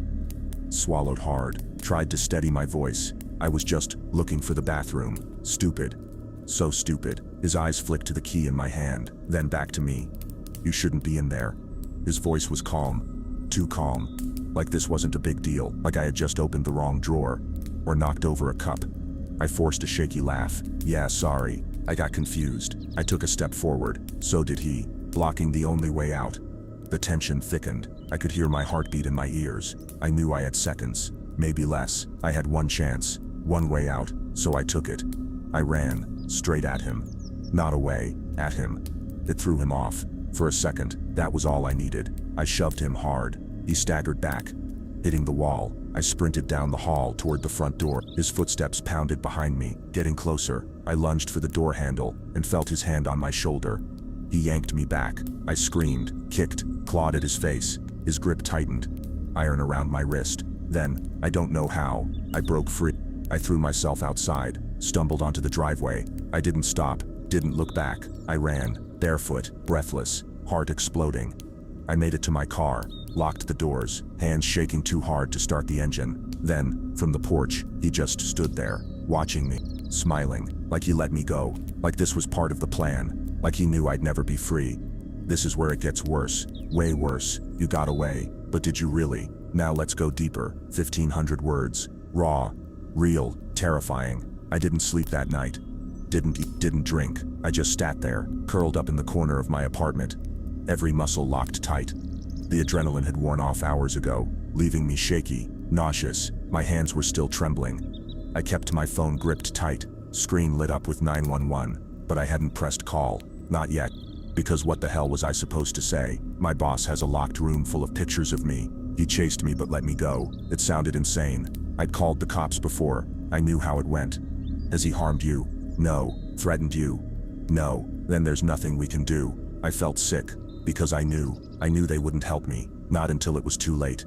The apartment felt wrong. Too quiet. Too open. Like no matter how many locks I checked, how many blinds I shut, I wasn't alone. I kept glancing at the peephole, waiting, watching. He wouldn't come here, would he? The night crawled by. I checked the time, 3:42 a.m. I hadn't moved in hours. Then, a noise, from outside. I shot up, stood completely still. My breath caught in my throat, footsteps, slow, measured, stopping just outside my door. I pressed my ear to the wood, heart hammering, silence, then, a knock. Soft, deliberate, a voice. You left too early. I staggered back. No, I wasn't hearing this. I wasn't living this. I grabbed my phone, shaking too hard to dial 911. I had to call. But what if that made it worse? What if that was exactly what he wanted? The knock came again, then the handle moved. I ran for my bedroom, locked the door, pressed my back against it, heart pounding so loud it hurt. I had to get out. I had to crash. The front door burst open, a deafening explosion of wood. Metal, force. I screamed. Footsteps, fast, heavy, coming for me. I turned, ripped open my window, climbed onto the ledge, hands slick with sweat. No time. I jumped.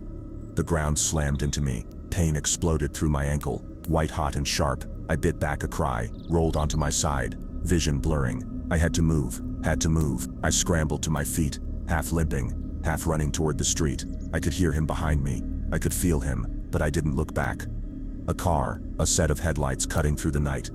I ran straight into the road, waving, screaming. The tires screeched. The car skidded to a stop. A door slammed open. A woman's voice. "What the hell? Are you okay?" I turned, and for the first time, I saw Eric's face. No more smiles. No more politeness. Just rage, bare and raw, like something inhuman. He stopped in the middle of the street, staring at me. Then without a word, he turned, walked away, not ran, not fought, just left, like he knew, like he understood, like this wasn't over. The woman took me to the police. I told them everything.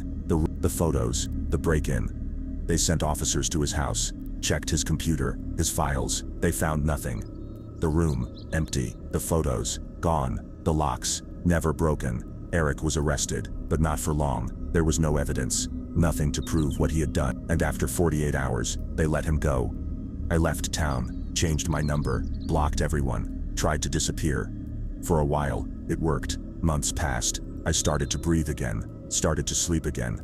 Then, one day, I got a package. No return address, no sender, just a box, waiting on my doorstep. Inside, a single photograph. Me, from that night, standing in the street, waving my arms, screaming for help. And on the back, 4 words, scrawled in familiar handwriting: "See you soon." I stared at the photograph, fingers locked so tight around it, my knuckles ached. The streetlights, my outstretched arms, the panic on my face. It was me, captured in that exact moment. The moment I thought I was safe. But someone had been there, watching, waiting, planning. I dropped the picture, stumbled back. My breath came too fast, too sharp. I scanned the street outside my window. Nothing, just the usual cars, the sidewalk. But I knew he was out there, somewhere, watching. I slammed the door, locked, double-checked every window. My skin crawled. I had spent months trying to forget, trying to tell myself it was over. But now, I felt exposed, like he was standing just outside, listening to every move I made. I needed help. Someone, anyone. I grabbed my phone, dialed 911. It rang, and rang, then, static. My stomach dropped. No. I tried again. Same thing. I checked my service, full bars, perfect connection, but the calls wouldn't go through, like someone had blocked them. I needed to leave, now. I grabbed my bag, my keys, and froze, because I heard it, a sound I never wanted to hear again. A knock. Soft, deliberate, the exact same knock from that night. A shiver ripped through me. I stepped back, my pulse pounded in my throat. Then, a voice: "You left too early." I backed away, faster. I needed to get out, now. I grabbed my car keys, darted to the back door, stopped. The handle moved. I turned, ran to the front, didn't think, didn't hesitate. I threw open the door, bolted outside, and slammed into someone. I screamed, fell back, tried to fight, to shove away. Then I saw who it was. Lisa. My coworker, standing there, wide-eyed, hands raised. Jesus. What the hell? Are you okay? I tried to speak. Nothing came out. My heart was still racing. She frowned, looking past me. "Why are all your lights off?" I turned. My apartment. The windows were dark, everything off, like the power had been cut, but I hadn't turned anything off. I felt lightheaded, like reality was slipping, twisting into something I didn't recognize. Lisa grabbed my arm. "You're shaking. Come on. Let's go inside." I hesitated. Every part of me screamed no, but she was here, real, and I didn't want to be alone. I nodded. We stepped inside.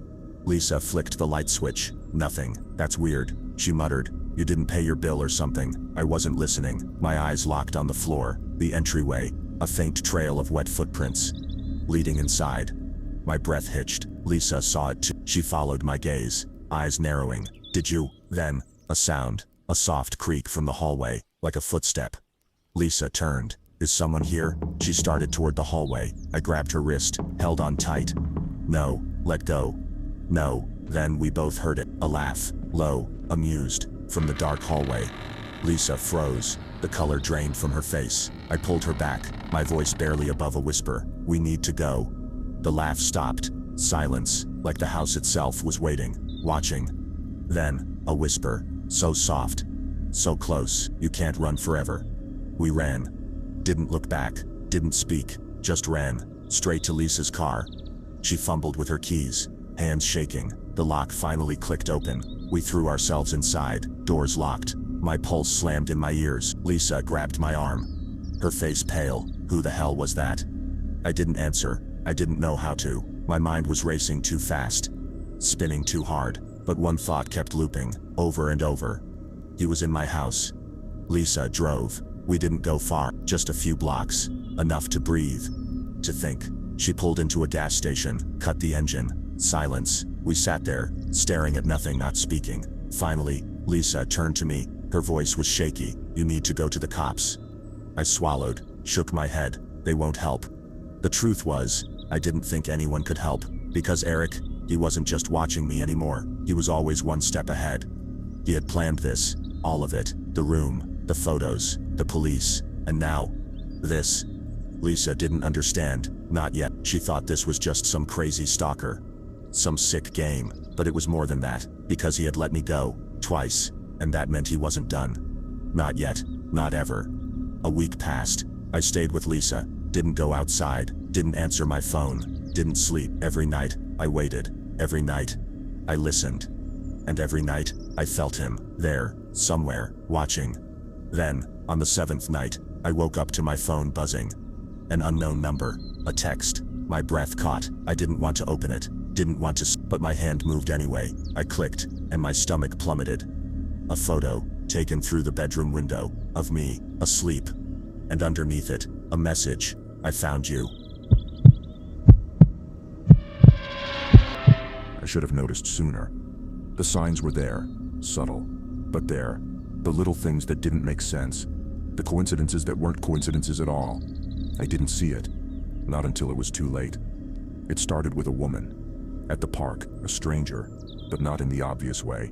Not someone shady, lurking at the edges. She blended in. That was the terrifying part. She looked like any other mom. I remember the first time I saw her. It was a Thursday afternoon, warm and bright, the playground full of noise. I was sitting on a bench, watching my daughter Emma race toward the monkey bars. Then I noticed her, standing just a few feet away. She wasn't watching her own kid. She was watching mine. I didn't think much of it at first. Maybe she was just zoning out. Maybe she had a child here. But I just hadn't noticed. I went back to scrolling through my phone.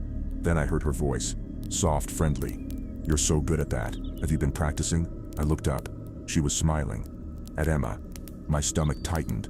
She didn't speak to me, didn't even glance in my direction. Just focused on Emma, eyes warm, like she already knew her. Emma hesitated, gripping the monkey bars. She looked at the woman, then at me. Mom? I stood, fast. The woman finally turned to me. Her smile didn't falter. She's adorable, she said. Like that made it normal. Like that made it okay. I forced a tight smile back. Thanks. I took Emma's hand, led her toward the swings, away from the woman. The entire time I could feel her watching us. After a few minutes I checked again. She was gone. I told myself it was nothing, that I was overreacting. But then it happened again. The next week, same park, same time. And the woman, she was already there, standing by the slide, watching Emma, like she had been waiting. This time I didn't hesitate. I walked right up to her, tried to keep my voice calm. Can I help you? She smiled, like this was casual, like this was normal. Oh, I just love watching the kids play. I felt my pulse pick up. Her tone was too familiar, like we had met before, like this wasn't the first time we had spoken. I looked around, scanned the park. Were other parents noticing this? Did anyone else feel it? The wrongness. But no one was looking. No one was paying attention, just me, and her, and Emma. That night, I couldn't shake the feeling. I barely slept. I kept replaying the conversations, the way she spoke to Emma, the way she ignored me, like I wasn't even part of the equation, like I didn't matter. Then, a few days later, it got worse. We weren't at the park this time. We were at the grocery store. I was grabbing things off the shelf. Emma beside me, humming to herself. Then, out of the corner of my eye, a familiar shape. The woman, walking down the aisle, casual, calm. My stomach twisted. I turned to Emma, gripped her hand tight. Emma frowned. "Mom." "What?" I didn't answer. I just watched. And she watched back. She smiled, gave me a small nod, then kept walking, like we were friends, like this was routine. My hands felt clammy. I pulled Emma close. "Come on, sweetheart, let's go." That night I barely ate. I kept checking the windows, the locks. Every shadow felt too deep. I told myself she wouldn't come here. She wouldn't take it that far. Then, around midnight, my phone buzzed. A text, unknown number. I almost didn't check. I almost ignored it. But something told me I needed to see.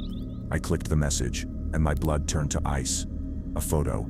Emma, taken that afternoon, at the grocery store. And underneath it, a single message. "She's so special." I don't remember falling asleep. But I remember waking up, heart pounding, skin damp, a heavy weight in my chest, pressing down, not from a dream, something real, something wrong.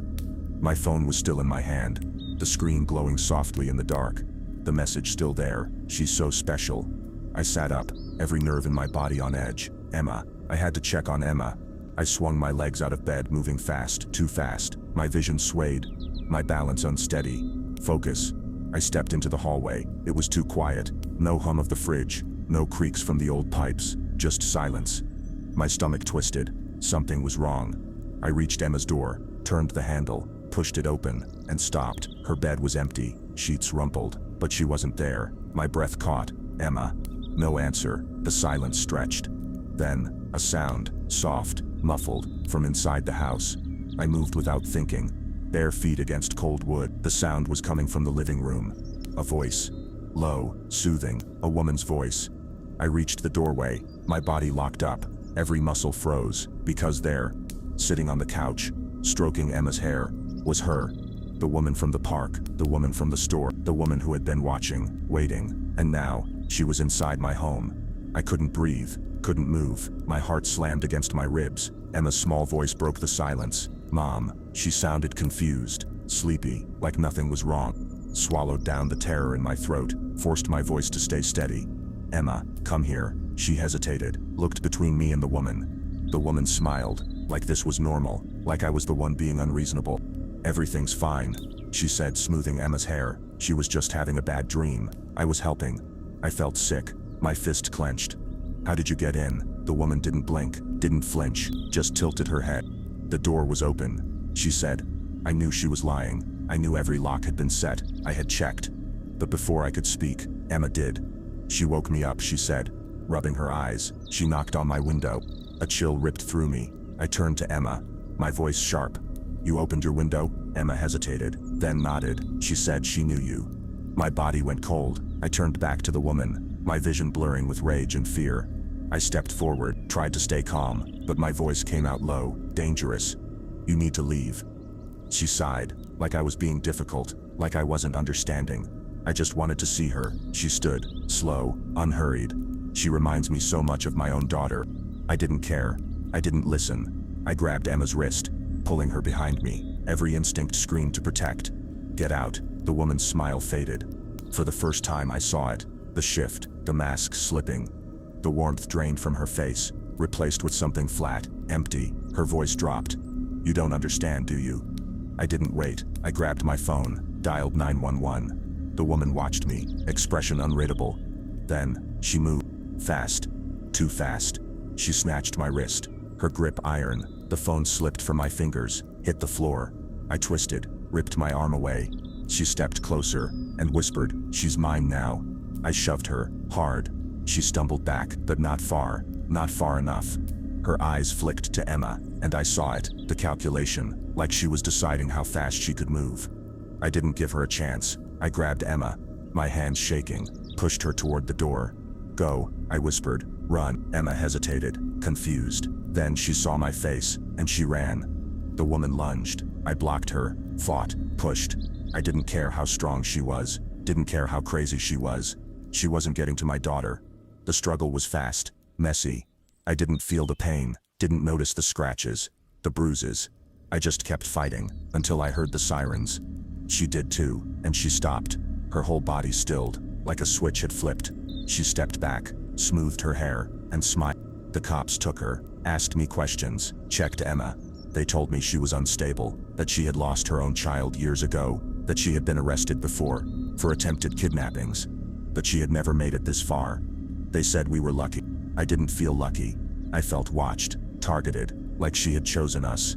And if I hadn't woken up that night, if I hadn't checked Emma's room, I don't let her sleep near windows anymore. I check the locks, twice. I don't go to the park at the same time. And sometimes, late at night, I think I hear it. A soft knock. I should have felt safe. The cops had her. They told me it was over. But it didn't feel over, not even close. The first night after, I barely slept. Emma didn't either. She stayed curled next to me, small hands fisted in my shirt like I might disappear if she let go. Every time she dozed off, she'd jolt awake, whimper. She wouldn't tell me what she was dreaming about, but I knew. I checked the locks 5 times, checked the windows, the alarm system. I told myself it was over, that she was in custody, that she couldn't come back. But I still couldn't shake the feeling. The next morning, I got a call. The police. I felt my stomach drop before they even said it. She was gone. Released. They couldn't hold her. Not long enough. Not without more evidence. I sat there, gripping the phone, pulse roaring in my ears. But she broke into my house. The officer sighed. We can't prove that. You saw what she did. We saw her in your house. That's trespassing. Trespassing. That's all it was. Not attempted kidnapping. Not stalking. Just trespassing. Like she had wandered in by accident. Like it wasn't planned. Like she wouldn't do it again. I hung up. I couldn't breathe. I turned to Emma. She sat at the kitchen table, swinging her feet, watching cartoons. She was still innocent, still believed I could keep her safe, but I didn't believe that anymore. Days passed, then weeks. I tried to move on, tried to pretend we were okay, but I never let Emma out of my sight. Not at the store, not at the park, not anywhere. Then, one morning, I found something outside, a small stuffed bear, sitting on our doorstep. I stared at it, my skin prickled. Emma peeked over my shoulder. She gasped, "Mom, that looks like Mr. Teddy." Mr. Teddy, her favorite toy, the one she had lost months ago. I picked it up, hands cold, turned it over. A small note was pinned to the back, handwritten. "You forgot this." I dropped it, snatched Emma up, locked the door, checked the windows, checked them twice. I called the cops. They came, looked around, but there was nothing. No cameras caught anything, no proof of who left it. They told me it could have been a coincidence, that someone could have found the bear and left it as a kind gesture. I laughed, but there was no humor in it, because I knew. The next few days were hell. I barely ate, barely slept. Every sound made me jump. Every shadow felt too deep. Every time I stepped outside, I expected to see her. Then, one night, it happened again. I woke up to a noise, a soft, deliberate tap. I went still, listened. Another tap, then another. I slid out of bed, my body cold with dread, walked to the window. The street was empty, silent. Then I looked down, and my heart stopped. A pair of footprints, in the dirt, right below Emma's window. Fresh. I called the cops. They came fast, checked the yard, took photos. They asked if I saw anyone. I hadn't. They told me they'd keep an eye out, that they'd patrol the area. But I saw it in their faces. They didn't think it was enough. They didn't think they could do anything. I packed that night, took Emma, left town. Didn't tell anyone where I was going, didn't tell Emma why. I just told her we were going on a trip. Weeks passed, then months. I tried to breathe again, tried to believe we were safe. Then I got another package. I didn't open it right away, just stared at it. Felt my pulse pick up. I knew before I even peeled back the tape. Inside, a photo of Emma, taken yesterday. At the park, a place no one should have known we were at. And on the back, a single line. You can't hide forever. I should have taken a different road. I should have listened to my gut. But I didn't. And now, I'm never getting out. It was supposed to be a quick stop. A gas station off the highway, empty, rundown, the kind of place you only see in true crime documentaries. But my tank was low, and my phone was dead. I didn't have a choice. I pulled in, the neon flickered above the door, half the letters burnt out. There was no one else around, just my car, and the clerk inside. I should have left, but I didn't. The bell over the door jangled as I stepped inside. The air was thick, stale. It smelled like dust and something else, something rotten. The clerk didn't look up, just sat behind the counter, flipping through a newspaper. I forced a smile. Pump 3. He didn't answer right away, just turned the page. Slow, deliberate. Then finally, he looked up, and I felt it immediately. Something was wrong, not just a little off, deeply, instinctively wrong. His eyes were too focused, too knowing, like he had been waiting for me. And his smile, it wasn't real. I shifted on my feet. Suddenly, the air felt thicker. I cleared my throat. Pump 3. His smile widened. Sure, but first. He reached under the counter. For a second, my stomach dropped. I thought he was grabbing a gun, but instead, he set down a key. Long, rusted, a tag dangling from the ring. Bathrooms out back. I frowned. I don't need the bathroom. His fingers tapped against the counter. His smile didn't falter. You will. A chill ran through me. I forced a laugh. I just need gas. He didn't blink, didn't move, just sat there waiting. Like he knew something I didn't. I turned, tried to keep my steps calm. I just had to get out. I grabbed the door handle, pulled. It didn't budge. I yanked harder, still locked. My chest tightened. I turned back.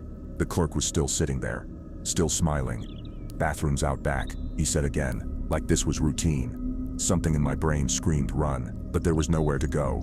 The front door was locked, and behind me, only one other option. A single door in the back of the store, marked exit. I hesitated, for too long. The clerk stood, slow, unhurried, like he had all the time in the world. Go ahead, he said. His voice was too kind. Take the exit. I turned and bolted, didn't think, didn't hesitate, just ran for the back door. I hit it full force. It flew open, and I stumbled into complete darkness. No parking lot, no back alley, no streetlights, just a narrow hallway, cold, silent, leading deeper into the building. The door slammed shut behind me, and I knew I had made a mistake. The lights above flickered, dim, yellow, casting long shadows against the damp walls. The hallway stretched ahead, too long, too wrong. I took a slow step forward, then another. There was no way this was part of the gas station. Then, a sound, footsteps, from somewhere ahead. I went still, didn't breathe, didn't move. Then, a voice, "You're not supposed to be here." I turned slowly, and saw her. A woman, standing at the far end of the hallway, pale, expressionless, wearing a clerk's uniform. Her name tag read, "Manager." I opened my mouth, but she shook her head. "You need to leave," she whispered. Her voice was urgent. "Before he locks the doors." My pulse skyrocketed. She turned, started walking away, and I had a choice, stay or follow her. I followed, fast. The hallway twisted, narrower, darker. I kept glancing over my shoulder, expecting I don't know. Something. Someone. But the clerk wasn't there anymore, just the door I had come through, now locked. The woman led me to another door. She hesitated. Her hand trembled as she reached for the knob. I saw her knuckles, bruised, split open, like she had been fighting to get out. A deep sinking fear settled in my stomach. She pushed the door open, and I stepped inside. A room, small, windowless. And inside, a single chair, with handcuffs bolted to the armrests. I staggered back. The woman turned to me. Her face, empty. Then she whispered, "This is where they keep the ones who don't listen." And behind me, the door slammed shut. The door locked behind me. I turned, heart hammering, fingers scrambling for the handle. It wouldn't move. The woman just stood there, watching me, like she had seen this 100 times before. My pulse roared in my ears. I stepped back, away from the chair. The handcuffs. "What is this?" The woman didn't answer. She just glanced at the door, like she was waiting for something, or someone. I clenched my fists, tried to keep my voice steady. "Let me out." The woman swallowed. Then, "You should sit down." Her voice was low, flat, like she was giving an order, or a warning. I stepped back, shook my head. No, she didn't argue, didn't even seem surprised. She just exhaled. Then she turned to the door, and knocked. The moment she did, my stomach twisted. She wasn't trying to help me, she was calling for him. I ran. Didn't think, didn't hesitate. I lunged at the door, shoulder first. Pain shot down my arm. The door didn't move. Heavy, reinforced, I was trapped. The woman stepped back, pressed herself against the wall, and then I heard it. Footsteps. Slow, measured, getting closer. My chest tightened. I turned, searching the room for anything. No vents, no windows, nothing but the chair. And the knocking, now louder. Then the door opened, and he walked in, the clerk. Same smile, same dead eyes. He looked at me, then at the woman, and for a second, just a second, I thought I saw it. A flicker of pity. Then he stepped forward, hands in his pockets, still smiling. "You should have used the bathroom," he said, and I realized this was never about gas. I stepped back, trying to keep distance, but there was nowhere to go. The room was too small, the door was blocked, and the woman, she wasn't moving. I clenched my fists, tried to sound strong. "You're making a mistake." The clerk smiled wider, like he had heard that before. Maybe. Then he reached into his pocket and pulled out a needle. Cold, metallic, the liquid inside dark and thick. I froze. "Sit down," he said. His voice was still calm, still casual, like this was just another transaction. Like I wasn't the first, like I wouldn't be the last. I shook my head, stepped to the side. The woman moved with me, cutting off my path. I glanced at her, at the bruises on her arms, the tired, empty look in her eyes. She used to fight. I could see it. She used to be where I was now, terrified, desperate, and now she was part of it. The clerk sighed, like I was wasting his time. "You'll feel better if you say." I said nothing, just braced myself. His smile faded, and his hand tightened around the needle. I had seconds. I took them. I grabbed the chair, and swung it. It hit the woman first. She staggered back. Then I turned, aimed for him, but he was faster. He lunged. Pain exploded in my arm. I gasped, looked down. The needle. He stepped back, still smiling. I swayed, my vision tilted, my arms felt heavy. No, I turned, fumbled for the door handle. It was still locked. The woman was still watching, and the clerk, he just waited. Then, my legs gave out. I hit the floor. The last thing I heard, before the world went dark, was the clerk's voice. "Don't worry, you won't even remember this." I couldn't believe I was still here, still trapped in this nightmare. I was trembling, my whole body shaking like I'd been hit by a freight train, and I kept repeating in my mind, "I have to get out," even though every instinct told me that I was already too deep in it. I sat on the cold floor of that tiny room, the chair with handcuffs still bolted to its armrest, looming in my peripheral vision. And I kept thinking about everything that led me here. I thought about how I should have listened to my gut when I first walked into that rundown gas station. I thought about the way the clerk's eyes had glinted oddly when he handed me that key, and about the way that manager's uniform had looked so out of place. And I thought about that locked door that led to a labyrinth of corridors I never knew existed.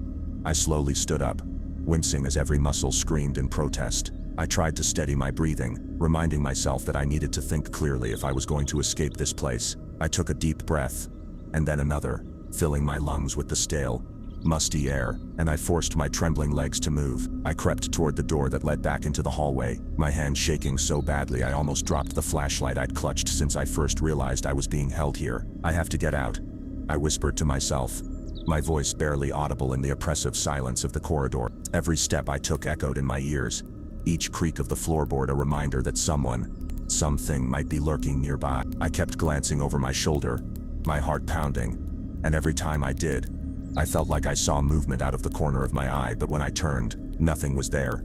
I reached the door, and as I slowly pushed it open, I saw a long, narrow hallway stretching out before me. The lights were dim, flickering as if on the verge of burning out, and shadows danced along the walls in patterns that made my skin crawl. I paused for a moment, hand on the doorknob, and thought, I must be brave. I must keep moving. But then I heard it again. A low, deliberate murmur coming from somewhere deeper in the corridor. It sounded like whispered words too soft to make out, but heavy with malice. I took a step back and held my breath, listening, my mind racing with possibility. I walked slowly down the hall, my flashlight beam trembling with my unsteady hand, and then I saw a door at the end of the corridor, one that I hadn't noticed before. It was slightly ajar, the crack revealing only darkness inside, and something about that door sent a chill racing down my spine. I pushed it open gently, not wanting to make any sudden noise. Inside, the room was larger than the one I'd been held in, a sort of waiting area, with a few outdated chairs, a dusty table, and a faded calendar pinned to one of the walls. I could see old notices and dates scribbled in red marker, but nothing that made sense to me now. I stepped in, and the door slammed shut behind me with a force that made me jump. I spun around, my heart thumping loudly, and reached for the handle, but it was locked from the inside. I pounded on it, calling out, "Hello? Is anyone there?" But the only answer was my own echo. I sank down into one of the chairs, unable to stand, and I tried to piece together what was happening. I remembered that uneasy feeling when the clerk first handed me the key, and I recalled how the manager had insisted that I use the exit door even though it was supposed to be a simple gas station. I thought of the stray notes, the photographs, and all the small unsettling details that now formed a tapestry of horror around me. I looked at the faded calendar on the wall. The dates were all from several years ago, and the scribbled messages on it, "Don't trust them. They're always watching," sent shivers down my spine. I didn't know if those were warnings or just the ramblings of someone long gone, but in that moment, they felt like a part of my present nightmare.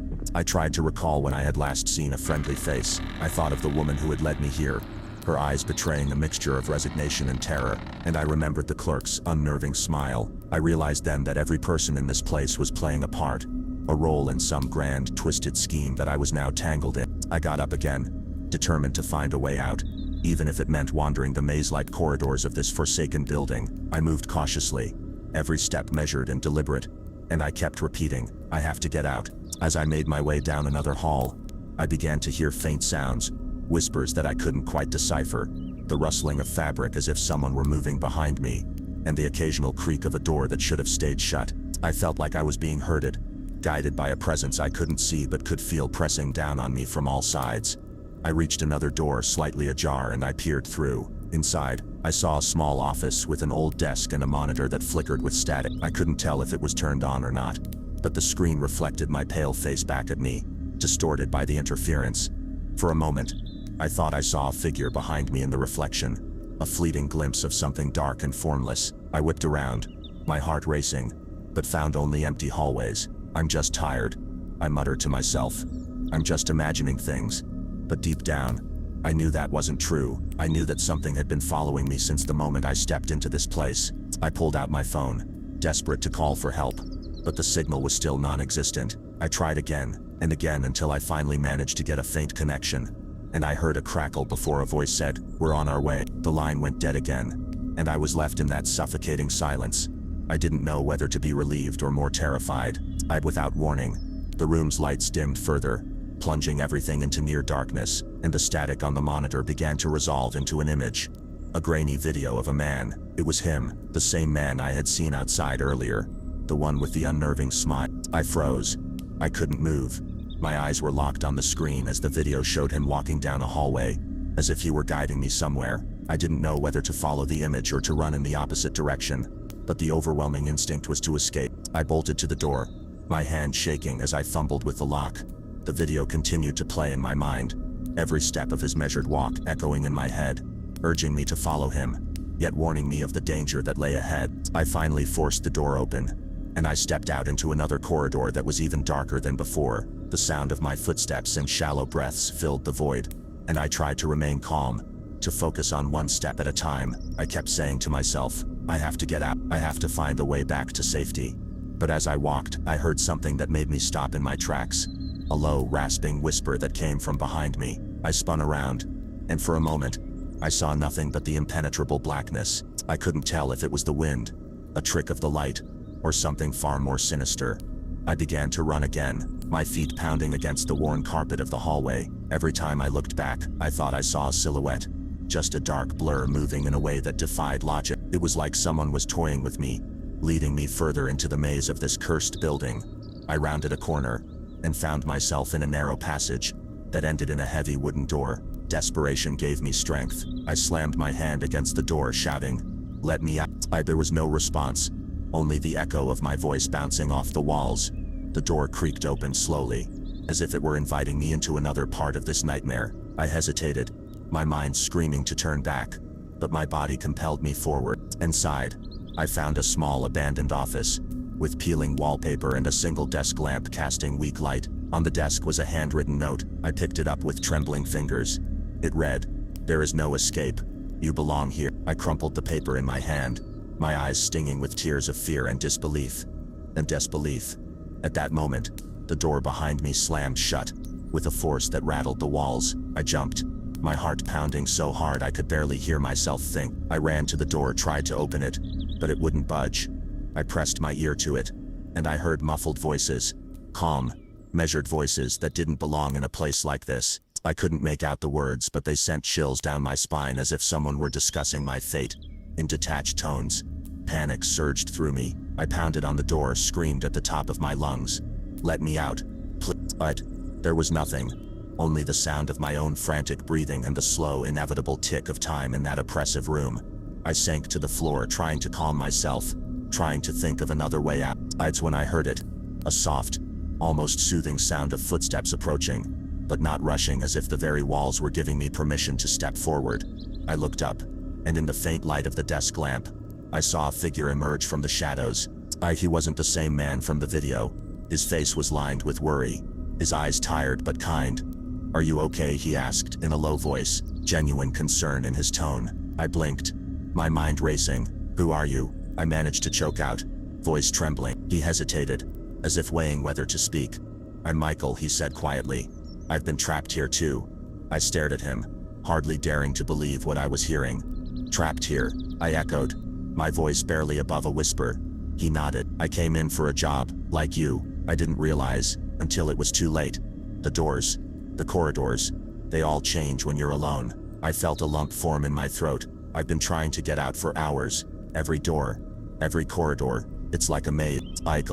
Michael extended a hand, helping me to my feet. "I think we need to stick together," he said. "Maybe there's a way out if we can figure out the pattern." I swallowed, nodding slowly. "But how do we trust anyone here?" I asked, my voice wavering between desperation and hope.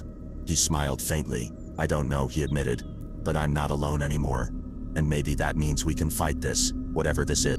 He looked around the room, its oppressive darkness, now feeling like a challenge rather than a prison.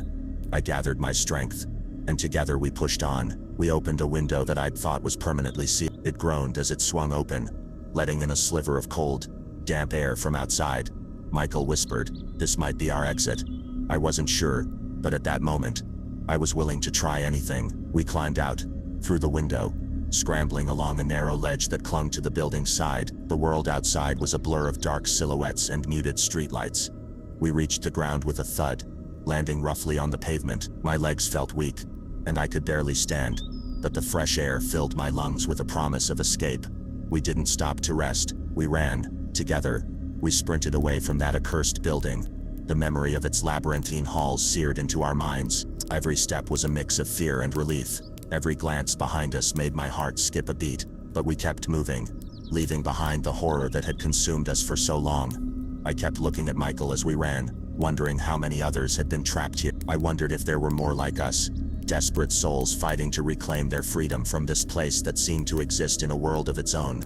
By the time we reached a busy street, the neon glow of city life washed over us. Cars honked, people moved in all directions, and I felt miraculously safe. We collapsed onto a bench, hearts still pounding, breathing ragged, but for the first time in what felt like an eternity, we smiled. "I don't know if we're free," Michael said softly, "but at least for now we're together, and that means we can figure this out." I nodded, still shaken, but feeling a spark of hope. "I won't ever forget this night," I whispered. "It changed everything. I don't think I'll ever see the world the same way again." We sat in silence, letting the normal sounds of the city fill the space where fear had reigned. The cacophony of voices, the rustling of leaves, and the distant wail of a siren felt like music after a long period of dissonance. Deep down, I knew the memory of that place would haunt me for a long time. The twisted corridors, the relentless terror, and the knowledge that somewhere in that building, something dark and controlling had set its trap. I knew I had to report everything to the police, but even then, how would they believe me? How would anyone believe that a simple gas station was just the beginning of a labyrinth designed to imprison souls? I also wondered about Michael. Where did he come from? How had he ended up there? And most of all, was that building, whatever it was, still out there waiting for its next victim? I took a deep breath, trying to steady my nerves. "We'll come back," I said softly to Michael, more as a promise to myself than to him. "We have to find answers." He nodded, and for a moment we sat there, two weary survivors, bonded by the shared horror of a place that defied explanation. But as the night faded into the early light of dawn, I realized that sometimes, the only escape is to keep moving forward, even when every part of you wants to freeze in fear. I still don't know what exactly happened in that building. I still don't know if the nightmare is truly over. But as I look back now, I see only one truth. I made it out, and that is something I'll cling to every day as a reminder that even in the darkest moments, there is a path to freedom, no matter how hard it might be to see. And though I know that the horrors of that place might one day find me again, I also know that I survived. I survived because I didn't let fear paralyze me completely, because I fought back when everything seemed lost, and because I found a spark of hope in the midst of despair. I stand here today with scars I never asked for, but scars that remind me I'm alive, I'm free, and I'll never forget the lesson I learned in that cursed building, that sometimes the only way to defeat your demons is to confront them head on, even if they come in the form of a relentless cold smile and a whispered threat in the dead of night. I turned the corner onto a busy street, leaving the haunted corridors behind, yet I knew that part of me would always carry that memory, and every time I close my eyes at night, I still hear those faint whispers, the soft tap of footsteps in a corridor that exists between reality and nightmare. But I also know that I have a choice. I choose to keep moving, to keep fighting, and to never let the darkness win. And that for now is enough. I should have checked the weather. I should have told someone where I was going. But I didn't. And now, I'm stranded. It started as a normal day, a solo trip, a break from the noise. I'd taken road trips before, always with friends, always with backup. But this time, I wanted to be alone. The mountains were perfect for that. A winding road, a scenic route, just me, my car, and miles of open air. I told myself I needed this. The first few hours were peaceful. The silence of nature, the occasional car passing, the hum of my engine. I kept the radio off, just enjoyed the quiet. I should have known it wouldn't last, because then I saw the detour. A small sign, handwritten, scenic route, less traffic. It looked official enough. The main road had been pretty empty already. A more scenic drive, even better. So I took it. The road narrowed. The trees grew thicker. The sun filtered through in slanted beams, making everything feel distant. For a while it was beautiful. Then it wasn't. The asphalt turned to gravel, then to dirt. The trees swallowed the sky. The road kept winding, kept twisting, and I realized I hadn't seen another car in over an hour. That's when I checked my phone. No service. I slowed down, tried to shake the sudden unease creeping up my spine. It was fine, just a back road. I'd reconnect soon enough. But then I saw something ahead, something that made my stomach twist. A car, an old sedan, sitting motionless in the middle of the dirt road. Its driver's side door was open. I braked. Hard dirt kicked up around me, my tires skidding slightly. My heart picked up speed, because something was off. The car wasn't running. It looked abandoned, like whoever had been inside had just walked away. The door swung slightly in the breeze, back and forth, back and forth. I couldn't see anyone. I hesitated, fingers tight on the wheel, every nerve in my body telling me to turn around, to leave, to get out. But the road was too narrow, and the trees too thick to cut through. I had to move forward. I inched closer, my car barely rolling. The sedan looked worse up close, dirt-streaked windows, a cracked windshield, the interior dark, empty, like whoever had been here left in a hurry, or had been taken. I swallowed hard. This was bad. Something was wrong. I checked my phone again, still no service. I had two options, get out, or keep driving. I should have kept driving. I should have, but instead I opened my door and stepped out. The dirt crunched under my boot. The air was dead quiet. No birds, no wind, just silence. I walked toward the sedan, every step too loud. I kept waiting for someone, anyone, to step out of the trees. But no one did. I reached the open door. I peeked inside. Nothing. No bags, no keys, just an empty front seat, like someone had been sitting there seconds ago. And then the smell hit me. Rote, thick, overpowering, like something dead. I gagged, stumbling back. And that's when I saw it. On the ground, just behind the car, a set of footprints, leading into the woods. Deep, fresh, like someone had been dragged. My stomach clenched. I turned, rushed back to my car, slammed the door, locked it, hands shaking on the wheel. I had to get out. I pressed the gas. My tires kicked up dirt.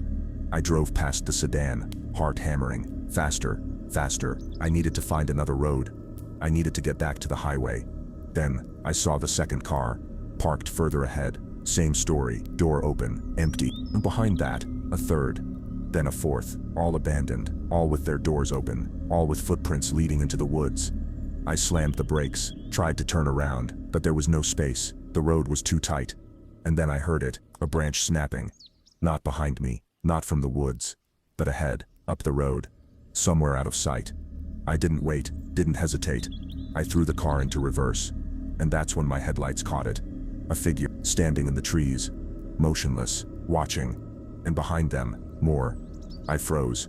My hands clenched the steering wheel, my foot hovering over the gas pedal. I didn't breathe, didn't move, because they were watching me. At first I thought it was just one person, standing in the trees, dressed in dark clothes, unmoving, silent. Then my headlights flickered, and I saw more. Lining the road, standing just beyond the trees, dozens of them. I didn't stop to think. I didn't care who they were. I threw the car into reverse. My tires spun in the dirt, struggling for grip. A second too long before the car finally lurched backward. And that's when they moved. Fast, too fast. They stepped onto the road, not running, not lunging, just walking. Steady, purposeful, closing in. I slammed my foot on the gas. The car jerked backward faster. I twisted the wheel, trying to keep control, but the road was narrow. The trees were too close. I needed to turn around. I needed to get out. But then, a noise, from behind, a second engine. My pulse skyrocketed. I glanced in the rearview mirror, and my stomach dropped.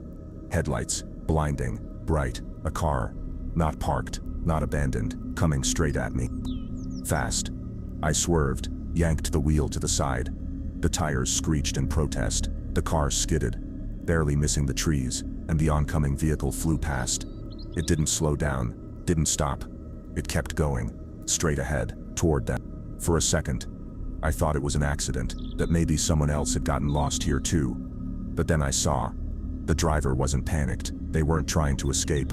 They were calm, focused, like they knew exactly where they were going, like this was part of the plan. The group on the road didn't scatter. They didn't run. Instead, they turned, together, like they were waiting. I didn't stay to find out what happened next. I spun the wheel, flooring the gas. The car lurched forward, kicking up dirt and gravel. I didn't care if the road was too narrow. Didn't care if the trees were too close. I just needed to move. And then I heard something behind me. Not the other car, not the sound of tires on dirt. Something that didn't belong. A voice. It was soft, distant, like someone whispering right next to me. But I was alone, or I should have been. I risked a glance at the rearview mirror, and my blood ran cold. The back seat, someone was there, staring at me. I slammed on the brakes. The car jerked, tires skidding. My chest hit the steering wheel. I gasped, twisting around, hands shaking. But the back seat was empty. I sat there, breathing hard, every nerve screaming at me to move. But I couldn't, not until I saw what I thought I saw. I turned again, and this time, I noticed something new. The car smelled different, like rotting leaves, wet, earth, something old, something decayed. And then I saw the dirt. Dark smudges streaked across the dashboard, the door handle, the seatbelt next to mine. Like someone had been sitting there. Like they had just left. A sharp knock slammed against the driver's side window. I jumped. I spun, expecting to see one of them, one of the people from the road. But it wasn't them. It was the clerk, the man from the first abandoned car. And he was smiling. He leaned in, tapped the glass again. "You're not supposed to be here." And I swear, for a second, I saw something in his eyes. Something wrong. Something that wasn't human. I threw the car into drive, didn't think, didn't hesitate. I hit the gas, tearing past him, straight ahead, onto the road I should have never taken. And in the mirror, I saw him watching me go. I didn't stop, didn't think, didn't breathe. I just drove. The road was endless, narrow, winding. The trees pressed in too close. And no matter how far I went, the road never changed. Like I wasn't actually going anywhere. I kept checking the mirror, kept expecting to see headlights, or shadows shifting in the trees, but I was alone, or I should have been. Because then I heard it again. That whisper, soft, right behind my ear, like someone was sitting in the car with me. I gripped the wheel tighter, focused on the road. If I just kept driving, if I didn't look, it wasn't real. That's what I told myself. Then the radio turned on. Static. Loud. Too loud. I jumped. The volume dial twisted on its own. Static. Then a voice. "You were warned." I slammed my hand against the radio, turned it off. My heart hammered, my throat felt tight. I wasn't asleep, I wasn't dreaming. I kept driving, faster. The road stretched on, the trees never broke, the sky never changed. It was like I was stuck on a loop. Then something new. A shape, up ahead, not a car, not a person. A sign. I slowed down, read the words. Last chance to turn back. My stomach dropped. I stepped on the gas. I wasn't playing whatever game this was. I just needed to get back to the highway. The road curved, the trees thinned. I saw something ahead. A light, bright, flickering, like a gas station or a checkpoint. I felt my pulse steady. Then I got closer, and my breath caught. Because I knew this place. I had been here before. It was the same gas station I stopped at hours ago. I braked, hard. My chest slammed against the wheel. I stared eyes wide, breathing too fast. This wasn't possible.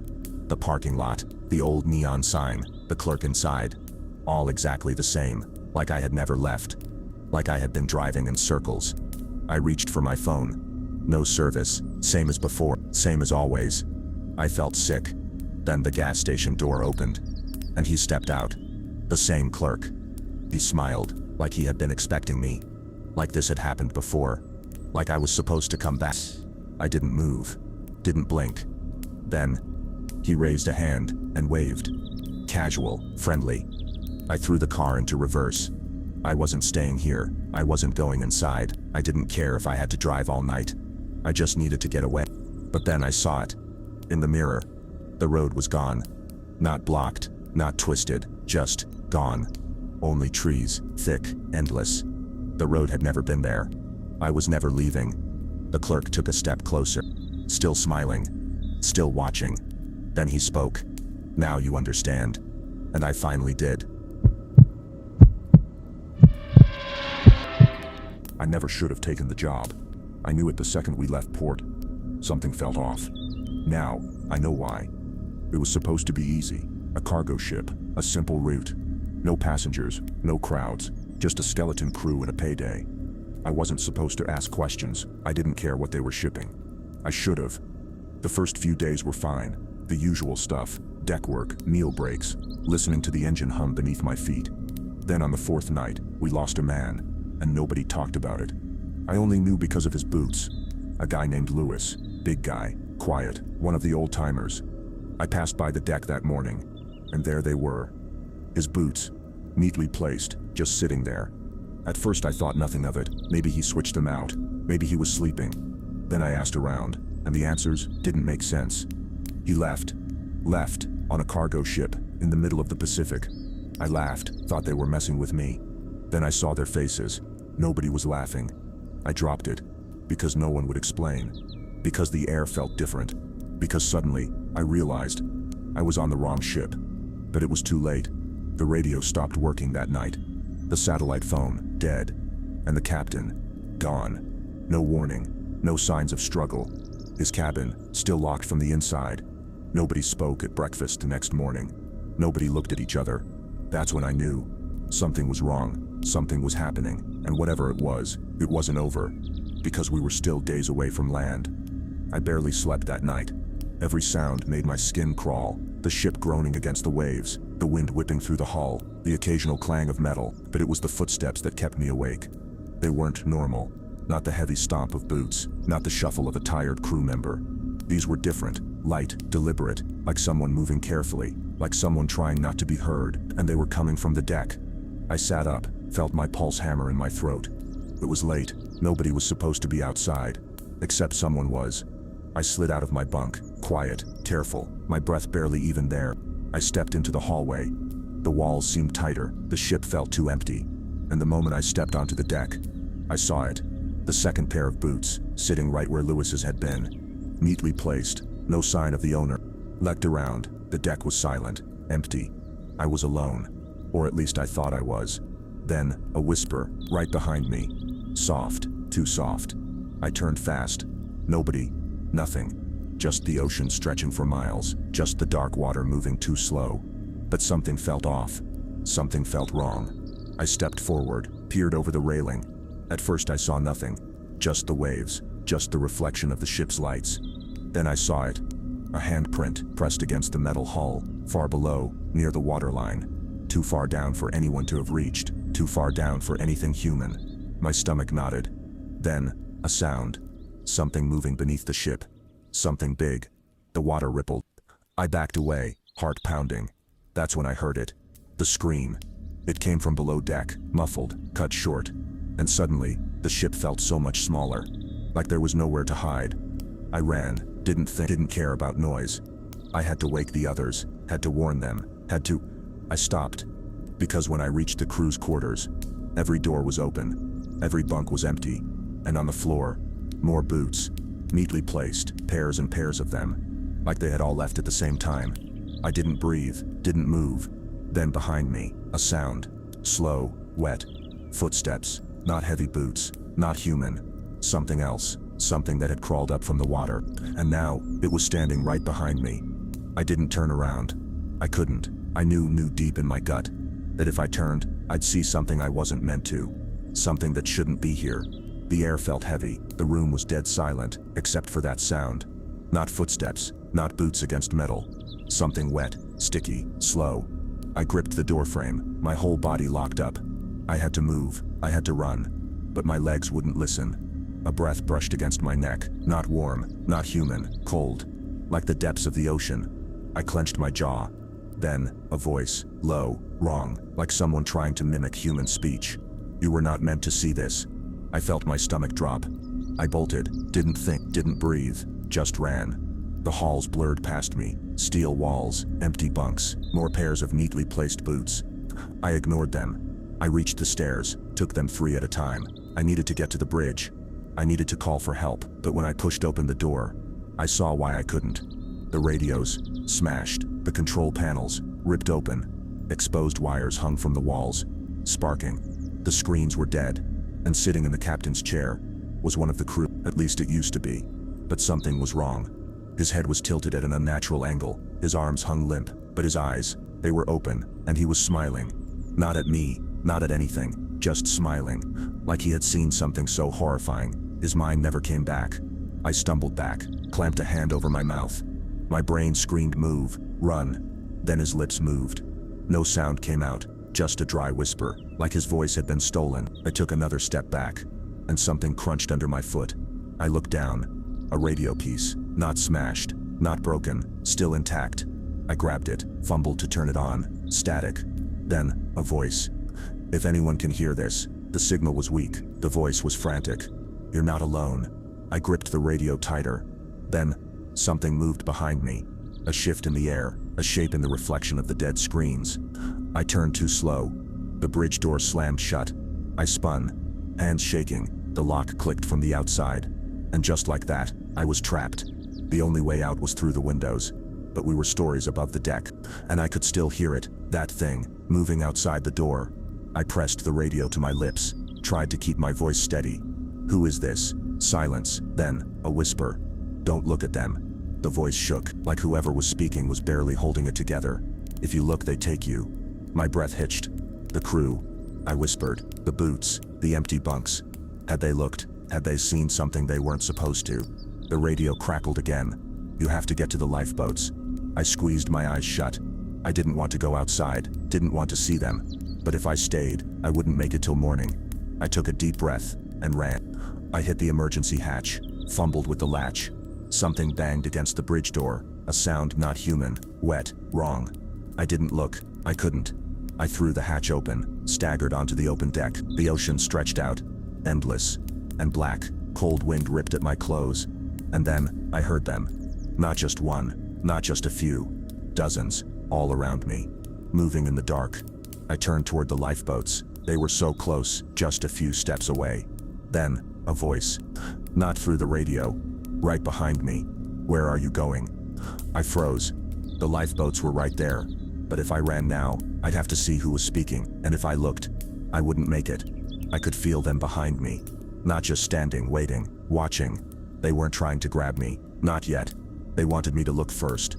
The lifeboats were less than 10 steps away, a straight shot across the open deck. But every step forward meant leaving my back exposed, and the second I turned my head, even slightly, it would be over. The voice behind me was still there. You don't have to run. Smooth. Soft. Too calm. A tone that might have been reassuring in any other situation, but here, now, it made my skin crawl. I gritted my teeth. I stepped forward, one step, then another. My legs felt like they didn't belong to me anymore, like I was wading through something thick. Every instinct screamed that I was doing exactly what they wanted. But I had no other choice. The wind cut across the deck, carrying the scent of salt and metal. The ocean churned below, an endless black pit, stretching in every direction. A reminder, there was nowhere else to go. No help coming. It was this, or nothing. 5 steps left. I could hear movement behind me now, not footsteps, something else. A sound that reminded me of wet fabric dragging across the floor. A whisper. Closer this time. Are you afraid? I clenched my fists, kept walking, didn't answer. But my heart was slamming against my ribs so hard I was sure they could hear it. 3 steps. Almost there. I reached for the latch. Fingers brushed cold metal. Something moved in the reflection of the water. I nearly looked. A voice hissed from behind me, lower now. Dangerously close. Just turn around. No. I yanked the latch. The mechanism groaned, stiff from salt and time, too slow. A hand pressed against my back, not gripping, not pulling, just resting, like they were waiting for me to turn. The door finally gave. I stumbled into the lifeboat station. The small emergency vessel was still there, tied, ready. But something was wrong. The ropes were already cut. I froze, stared at the loose ends, my pulse hammered. This meant one thing. Someone else had tried to leave, someone before me. And now, they were gone. The voice behind me laughed softly, not amused, pleased. You weren't supposed to see that. I still didn't look. Options. I had to think. I could try the emergency release, drop the boat manually, but that took time. Time I didn't have. Because they were still behind me, waiting for me to make a mistake. I climbed into the boat. The movement felt wrong, like stepping into a coffin. The controls looked untouched. Maybe they never got this far. Maybe the ones before me never even made it here. My hands flew across the panel. I barely knew what I was doing, but I knew enough. The boat was old, manual. If I could get it loose, I'd drop. I reached for the release lever. Something gripped my wrist. Cold, fingers that didn't feel like skin. I jerked back. The boat tilted, unsteady. One of them was trying to climb in. I kicked out, hard. The body lurched backward, and I heard the sickening splash as it hit the water. I pulled the release. The boat dropped, fell fast. For half a second I thought it was going to smash against the water and split apart. Then, a crack, a wave splashed over me. I was in the ocean, off the ship. For the first time in hours I thought, maybe I made it. Maybe I was safe. Then I heard it. The soft slap of something wet against the side of the boat, not a wave. I grabbed the oar, started paddling as fast as I could, didn't look back, didn't let myself think. Just moved until my arms burned. But no matter how far I went, the sound followed. Something trailing me. Something keeping up. I gritted my teeth. I wasn't going to stop. Not now. Not after. A splash. Louder this time. I dared one glance over the edge. Just a split second. And I saw a hand.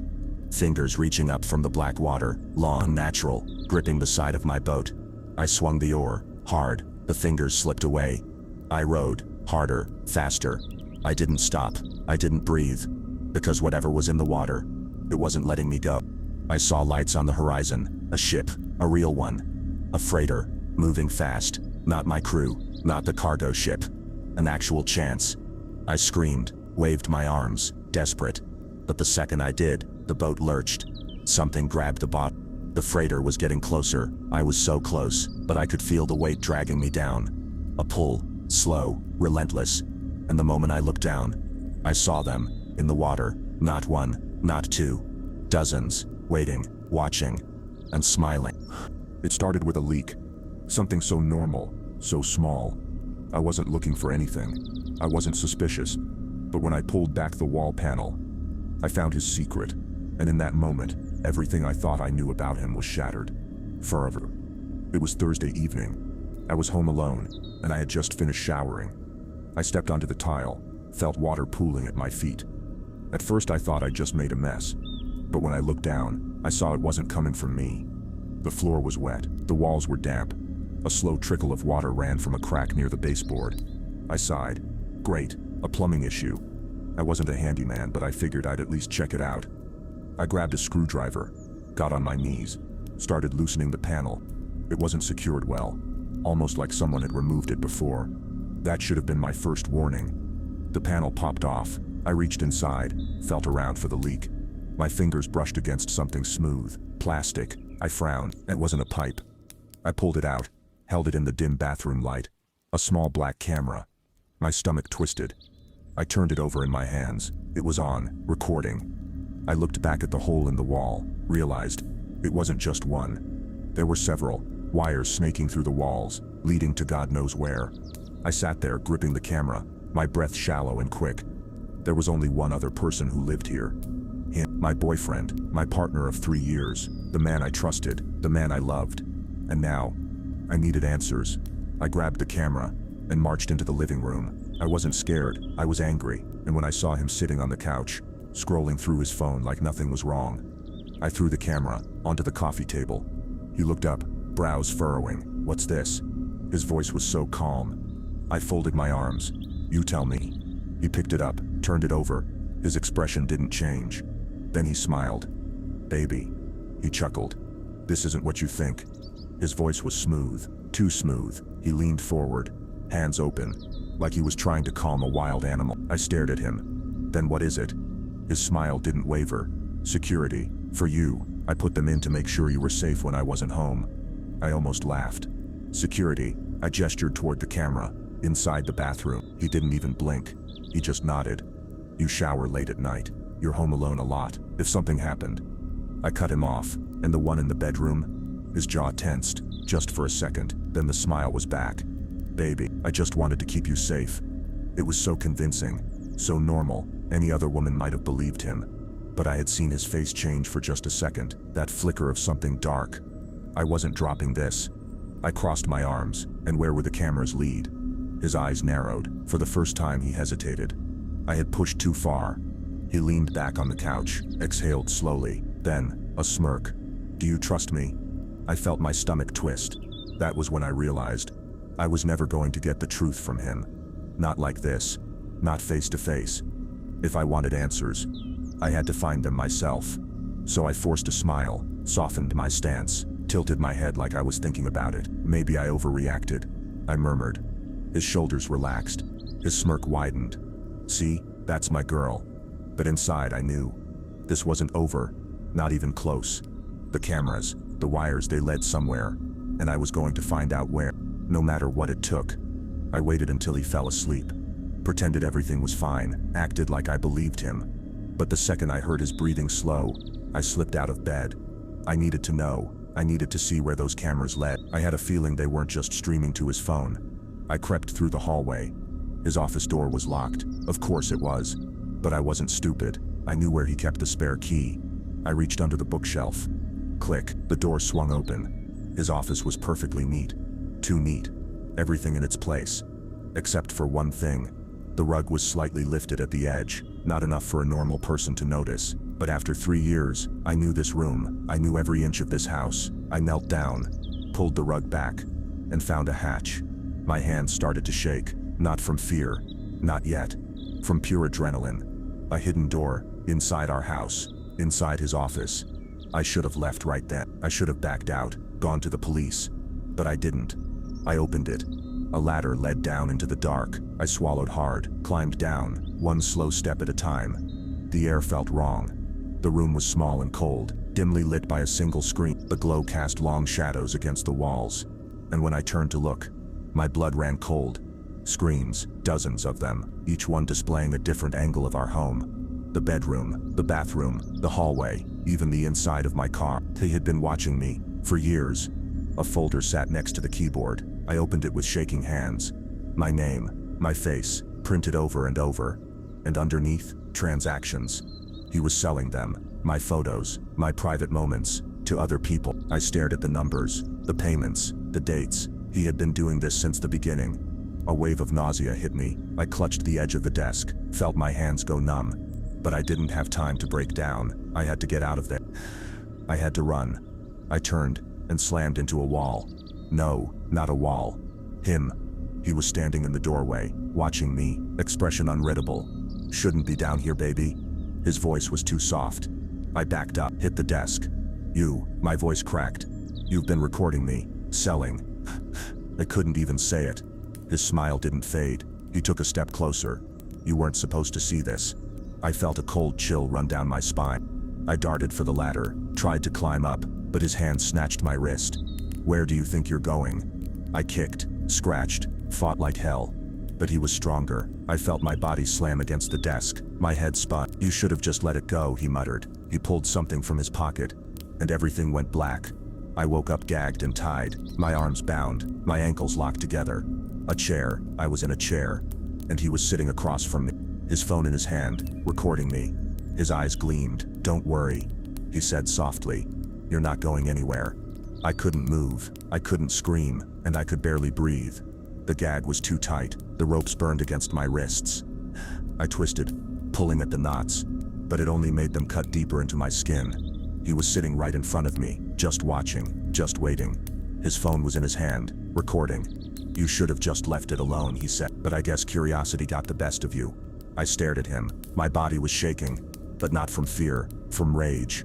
I wanted to rip the ropes off, grab that phone and smash it into his skull. But I couldn't do anything, not yet.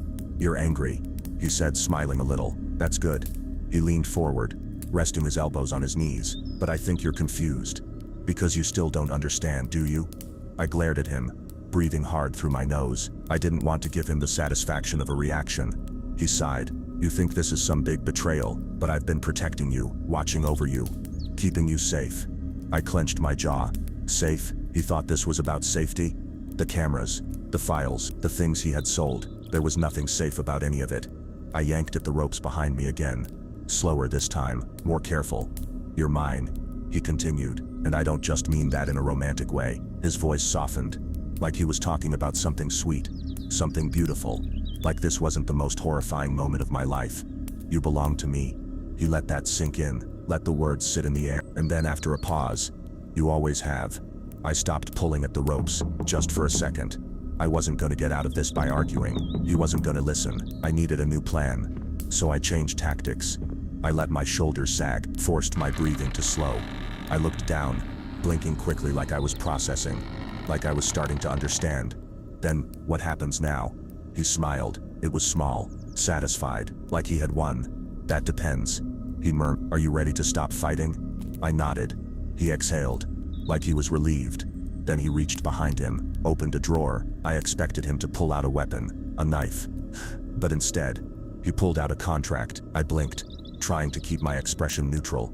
"Just something to make sure you behave," he said, setting it on the table. "See, I know you," he continued, "and I know you're already thinking of ways to run, to scream, to ruin everything we have." His fingers tapped against the contract. "But if you do that, every single photo, every single video, every private moment," he smiled, "they'll all be leaked." I felt my stomach twist. "You wouldn't?" He raised an eyebrow, daring me to test him. Then he grabbed the phone, turned it so I could see the screen. The files were already in a draft email. All it would take was a single tap. My chest tightened. I could feel the noose closing around my neck. If I left, if I ran, everyone would see. And that's when I realized I was never meant to leave. Not now, not later, not ever. Even if I signed the contract, even if I stayed, he wasn't keeping me as a girlfriend anymore. I was his prisoner. And the moment I accepted that, he'd never let me go. I forced my face to go blank, let my body relax. "Okay," I whispered, "I'll stay." His eyes lit up. He stood up, grabbing a pen, took a step toward me. And that's when I moved. I yanked my hands free, and I ran. He lunged after me, but I was faster. I slammed the chair into his legs, knocking him off balance. My heart was pounding, my feet barely touching the floor. I didn't care how loud I was. I had to get out. He recovered quickly, too quickly. I heard his footsteps pounding behind me, the sharp, ragged breaths, as he chased me down the hall. I had seconds. I burst into the living room, grabbed the nearest thing, a lamp. He was right behind me. I could feel his hand brushing my back. And then I swung. The lamp crashed against his head. He stumbled, hit the table, gasped, as blood trickled down his forehead. But he was still standing. He wasn't going down easy. I ran for the door, fumbled with the lock, twisted the handle, and then I was outside. I didn't stop, didn't look back, didn't even think. I ran straight into the street, screaming for help. Lights flicked on, a neighbor stepped outside. I felt arms wrap around me. A woman, a stranger, holding me, asking questions. But all I could do was stare at the house, at the window, and the figure standing behind the glass. He was still smiling, like this wasn't over, like this was just the beginning. And somehow I knew he was right.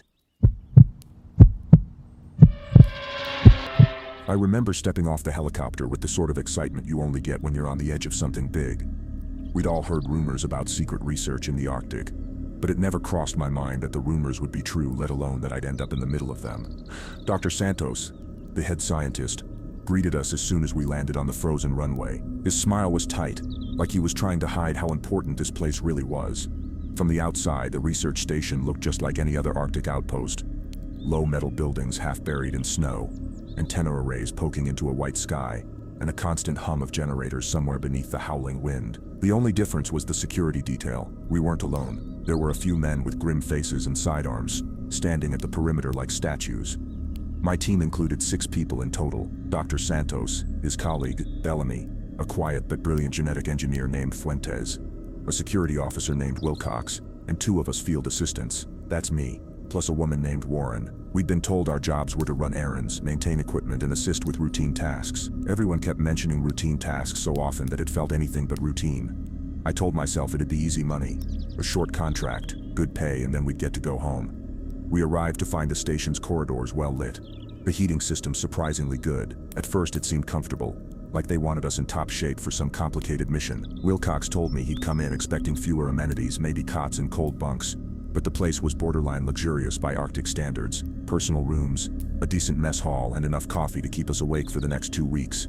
Things were normal the first few days, at least on the surface. We went about standard tasks, inventorying supplies, calibrating lab gear, setting up comms with a satellite link. At dinner, Dr. Santos and Dr. Bellamy discussed the specimen in hushed tones, never giving specifics. They said it was a new apex predator, but whenever Warren or I tried to ask for details, they brushed us off. Just keep the place tidy, keep the data logs updated, no more questions, Dr. Bellamy would say with a polite smile. I shrugged it off. Maybe they had some big secret involving polar bears or wolves. Still, the security presence unnerved me. That first week, Wilcox was always double-checking doors, scanning the horizon with binoculars or tinkering with the weapon stock in a locked room I couldn't enter. I wondered if we'd run into poachers or maybe eco-terrorists. It never occurred to me we'd be dealing with something far worse. At the end of the first week, Dr. Fuentes quietly admitted to me that they'd been adjusting an organism's genes for extreme climates. We're nearly done, she confided, her voice trembling with mixed pride and worry. It's bigger and smarter than we predicted. She wouldn't say more. The next day, the entire lab was off limits except for Santos, Bellamy, and Fuentes. I heard weird noises sometimes, metal clangs from the sublevel, a hiss that might have been steam or something else. Once or twice I caught a foul scent in the corridors, almost like sulfur or decaying meat, but it vanished before I could pinpoint its source. Warren tried joking that it might be a mutated bear. The look in her eyes said she wasn't really joking. Then came the day they announced the final experiment. Dr. Santos, assembled us in the mess hall, said, "We appreciate everyone's cooperation. We'll be finishing up and decommissioning this station soon." Something about his smile felt forced. Dr. Bellamy added, "We'll do the last test tomorrow, then we'll all fly out next week." We cheered. It was good news, right? That final experiment happened behind locked doors. Warren and I stayed on standby in the central corridor, waiting for instructions. Every so often we'd hear loud shrieks echo through the vents, or frantic shouting. Then silence. Wilcox paced with his rifle, looking more nervous than ever. But eventually everything calmed. Dr. Bellamy emerged, sweaty and triumphant, declaring it a success. Less than an hour later, the outpost's alarms went off. A shrill siren blared, red emergency lights flickered, and the overhead speaker crackled. Secure lockdown initiated. All exits sealed. Please remain indoors. Wilcox cursed, sprinting to the main door. Warren and I followed, hearts pounding. We found the door sealed by giant metal shutters, the same with every other exit. Wilcox hammered a keypad to override it. No response. External lock. The panel displayed. We had no control from inside. Warren looked at me, eyes wide. Why would they lock us in? I didn't have an answer. Dr. Santos rushed up, panic etched across his face. This can't be right. They promised extraction. He tried calling outside, but our comms were dead. The satellite link was jammed. Even the local radio just hissed static. That's when Doc Fuentes came stumbling out of the sub-level labs, face pale as death. "It's out," she managed, voice shaking. "We were supposed to euthanize it, but it broke free." A cold wave of terror washed over me. "What broke free?" I demanded. Fuentes swallowed. "The thing we engineered, the apex predator. It's inside the station with us." Warren and I stared at each other in horror. Dr. Santos blurted, "They, the superiors, must have locked us in to contain the breach. They don't plan to let us out at all." Wilcox swore, clutching his rifle. It was like a nightmare. A sealed Arctic fortress. No way out. No help coming. And a genetically modified monster loose somewhere in the corridors. The overhead lights flickered. Then emergency power kicked in. We heard distant crashes. Something heavy was moving through the station, testing the walls. Dr. Bellamy joined us, trembling, saying she saw it tear through a metal door as if it were tinfoil. "We have to kill it," Wilcox barked, "or it kills us." We formed a desperate plan. Lure it to the cargo bay, trap it, then incinerate, or blow the bay. We had a stash of high-temperature fuel canisters for lab disposals. If we could get the creature inside the bay, lock the doors from the outside, maybe we could ignite the canisters and vaporize it. But if that failed, we'd be cornered. I was half numb with fear but also furious at the betrayal. They used us as lab rats. They never planned for us to leave this station alive. We're liabilities. Dr. Santos nodded grimly. "We can't worry about that now. We just need to kill the beast and hope we survive." Armed with whatever we had, Wilcox's rifle, some smaller handguns from the outpost's meager armory, a few makeshift incendiary devices, we set out. The station's corridors glowed with red emergency lights, steam venting from broken pipes. I could hear distant roaring, deep and resonant, like a cross between a bear and something out of a nightmare. Every step echoed too loudly. We tried to move quietly, but we were all trembling. Warren clutched a flashlight, scanning the corners. Dr. Bellamy clung to a small tranquilizer gun, though she admitted the dose might not be enough. The creature was rapidly adaptive, she whispered, her voice unsteady. "Pain, sedation, it learns to ignore them." We reached the cargo bay. The door was half open, twisted from the inside. Metal scraps littered the floor. I swallowed hard. Inside the bay, the overhead lights flickered, revealing a scene of destruction. Crates toppled, claw marks gouged into the walls, streaks of dark fluid trailing away into a side passage. "This is from it?" I asked, voice quivering. Santos nodded. "Must be. It's bleeding." "That's good." "Right." Wilcox shook his head. "If it's still moving after losing that much blood, it's not good at all." We placed the fuel canisters near the center. Dr. Bellamy rigged a remote detonator. "We have to lure it here, then we hit the switch," she explained. "Everyone else, stand back, far back." We split up, hoping to herd it in. Wilcox and I went to track the beast. We followed the trail of fluid through twisting corridors. The entire time, my chest felt tight, adrenaline spiking. Then we found a lab door ripped off its hinges. Inside, we discovered Dr. Fuentes, or what was left of her. She lay crumpled against a shattered console, chest torn open. Wilcox gagged. "Holy." She never stood a chance. That's when the beast roared again, echoing from just around the next bend. We steeled ourselves. "We lead it to the cargo bay," Wilcox said. "No heroics." I nodded, hands shaking around a small handgun I wasn't even sure I could fire properly. We stepped into a corridor lined with lab windows. Frost coated the glass. The lights flickered. Suddenly, we spotted it. A hulking silhouette, fur matted with blood, eyes reflecting a kind of twisted intelligence. It raised its head, nostrils flaring as it caught our scent. Wilcox fired off a round. The bullet struck the beast's shoulder. It barely flinched, just snarled and charged. "Go, go," he shouted. We sprinted back the way we came. The creature thundered after us. My heart pounded so loud I couldn't think. We tore around corners, half skidding on the metal floor. Each time I glanced back, it was gaining. At the cargo bay entrance, Warren and Dr. Bellamy waited with bated breath. Wilcox and I burst in, the beast hot on our heels. Dr. Bellamy hammered the remote. The canisters whooshed, flames erupting. The bay exploded in a wall of fire. Heat slammed into me, nearly knocking me down. For a heartbeat, I thought we did it. The beast howled in agony, but then I saw it leap sideways, claws scraping the wall, scorching fur but not getting caught in the heart of the inferno. We scattered. The station rumbled under the force of the explosion. Flames licked up the walls, setting off alarms. The creature roared, bounding across the bay to latch onto Wilcox. He screamed, rifle clattering away. I watched helplessly as it ragdolled him, slamming him into the floor. Warren grabbed me, yanking me back. "We gotta run." Dr. Bellamy was already sprinting for the corridor, tears streaming down her cheeks. We stumbled after her. Behind us, the beast was finishing Wilcox. Savage blows echoing in that blazing cargo bay. I swallowed a sob, guilt wrenching me. Another friend gone. We ended up near the main generator room, out of breath. The meltdown possibility loomed in my mind. We can't kill it with conventional means. I choked out. We might have to blow the station. Dr. Bellamy nodded grimly. We can start an overload on the reactor, but we'll die in the blast. Warren set her jaw. So do we let it out? Because if that thing finds a way to escape the Arctic, the rest of the world is screwed. We all exchanged a glance. We knew the government had locked us in for that exact reason. They were counting on all of us dying here, including the beast. There's an external hatch, Dr. Bellamy said, voice trembling. It's a short distance to the surface. Maybe we can beat the meltdown if we time it right. A plan formed. Overload the generator, then race for the external hatch. The sub-zero cold outside might kill us, but it was better than letting the creature roam free.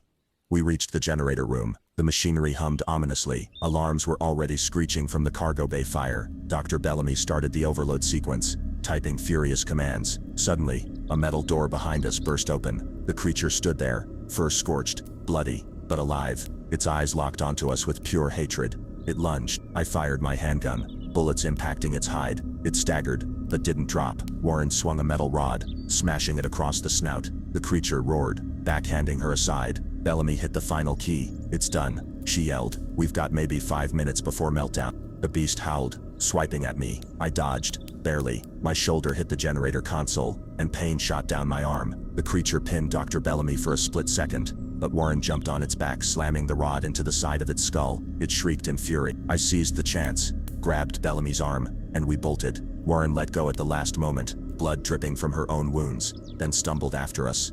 We ran through corridors that shook with each passing second. The meltdown was in motion. Smoke and sparks showered down, the station's systems failing. We found the external hatch sealed, but Dr. Bellamy's override codes still worked. We hammered them in. The door inched open, letting in a blast of freezing air. Behind us, the monster's guttural growl echoed. We saw it lurch around the corner, foam dripping from its maw, eyes glinting with mindless rage. With a final push, we scrambled out into the Arctic night. The temperature knocked the breath out of me, but I didn't stop. We ran across the snow, away from the station. At a safe distance, maybe a few hundred meters, we turned back. The station crackled with flames, bright in the polar darkness. Then the meltdown arrived with a thunderous roar. The entire structure imploded in a plume of debris, fire bursting skyward. We felt the heat wave even out here. I half expected to see the creature leap free, unstoppable, but nothing emerged. We stood there, shivering, hearts pounding like drums, realizing we had no shelter, limited gear and no help coming. But we'd done it. The predator was destroyed, or so we Warren dropped to her knees in the snow, sobbing from relief and exhaustion. Dr. Bellamy slid to the ground, hugging her. I stared at the inferno's glow against the endless night, fury and sorrow twisting inside me. We could freeze out here, or maybe we'd trek days to find rescue. But at least that unspeakable monstrosity was gone, along with the outpost, the experiments, and the betrayal that had trapped us. The government's plan to kill us all might have succeeded if we hadn't fought back. Now in the Arctic cold, with frost forming on my lashes, I realized something. We might die trying to escape, but we'd die as people who refused to be pawns. We fought the unstoppable beast, and we won. At least for tonight. Maybe that's enough. I still remember the sting on my cheeks, how my breath practically froze the moment we raced out into the open. The Arctic wind slapped us mercilessly, making our eyes water and our teeth clatter. For a few seconds, I was overwhelmed by numbness, both from shock and the brutal chill. We had almost no supplies, just the clothes on our backs, a few salvaged items, and our desperation. The team was down to 3, me, Warren, and Dr. Bellamy. The meltdown had destroyed our station, and we hoped it had destroyed the predator too, but in our hearts we weren't certain. The ice stretched in every direction, a pale desert of snow ridges and biting wind. Dr. Bellamy clutched a handheld locator she'd saved from the lab. There might be another outpost 30 miles from here, she said. If it's active, we might find help. Warren and I exchanged tense looks. We knew the Arctic environment would kill us if we hesitated. Without words, we started walking. Time blurred as we trudged through drifts. Each step felt heavier than the last. Sometimes the wind died for a moment, and I thought I heard distant growls or footsteps crunching over ice. Each time, I told myself it was just my imagination. Eventually, we spotted a rocky outcrop, a low, jagged hill that offered slight protection from the wind. We huddled there, catching our breath. Warren's teeth chattered uncontrollably. We can't stay long, Dr. Bellamy said grimly. We'll freeze. By the time we reached the outpost, exhaustion pressed on me like a lead blanket. The facility was ringed by a half-buried fence and composed of squat metal structures. It looked abandoned. No lights, no movement, just a few broken crates scattered around. We forced open a side door, stumbling into a corridor illuminated by dim emergency fixtures.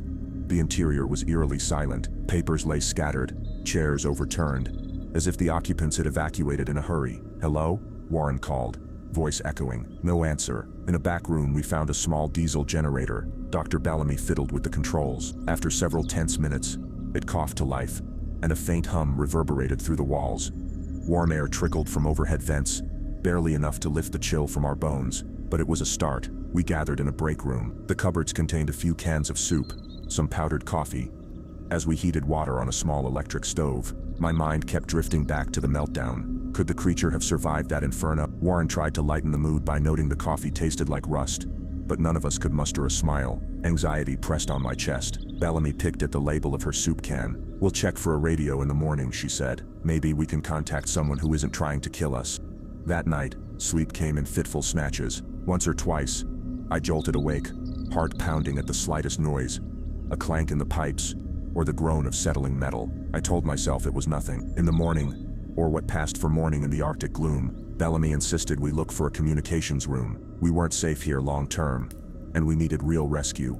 We searched corridors, calling out occasionally. No one answered. Eventually we found a sealed door labeled comms. Inside, old radio consoles lay dormant, thick cables snaked up into the ceiling, presumably connecting to a satellite dish on the roof. Bellamy powered up the main console. A string of error codes appeared, culminating in no satellite sync. She sighed, rubbing her eyes. "We'll have to go up there and realign the dish manually. The ice probably shifted it." The prospect of returning to the outside world made my stomach twist.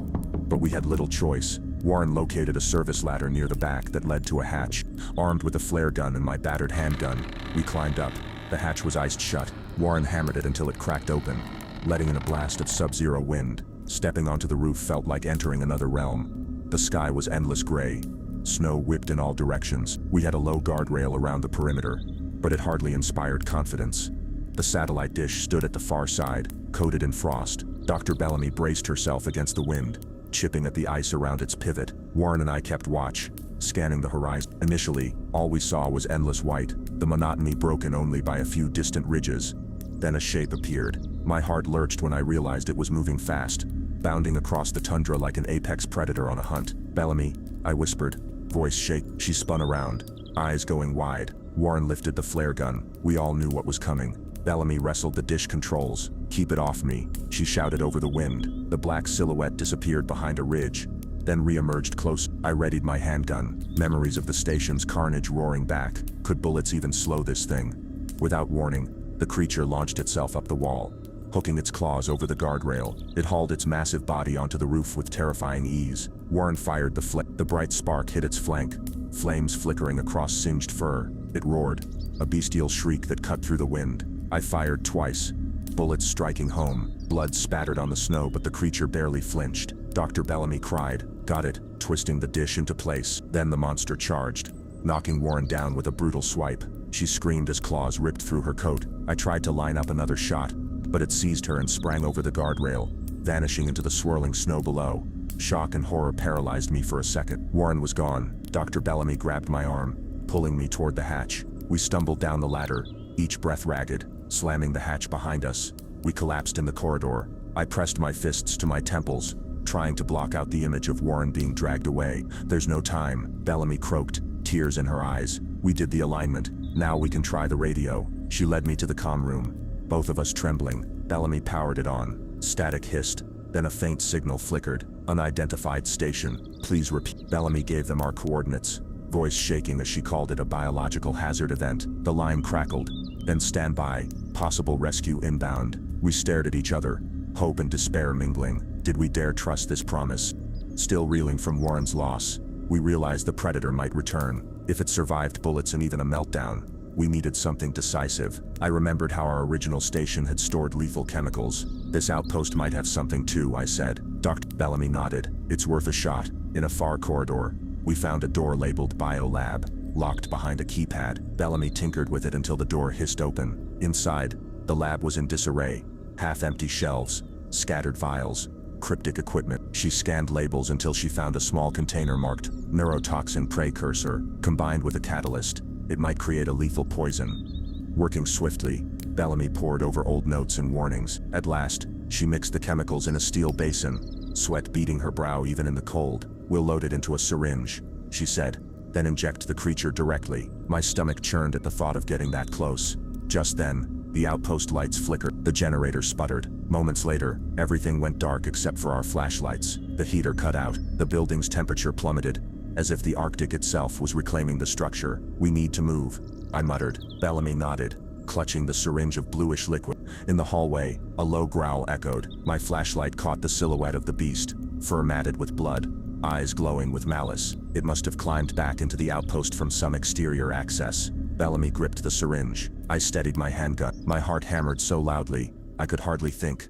The predator tensed, then charged. I fired several shots, muzzle flashes strobing the corridor. Bellamy tried to circle behind it, but it whirled, swatting her aside. She crashed into a wall with a sharp cry. I kept firing until the slide locked back empty. The creature roared, bounding toward me. I braced for impact, but it skidded, momentarily woozy from blood loss.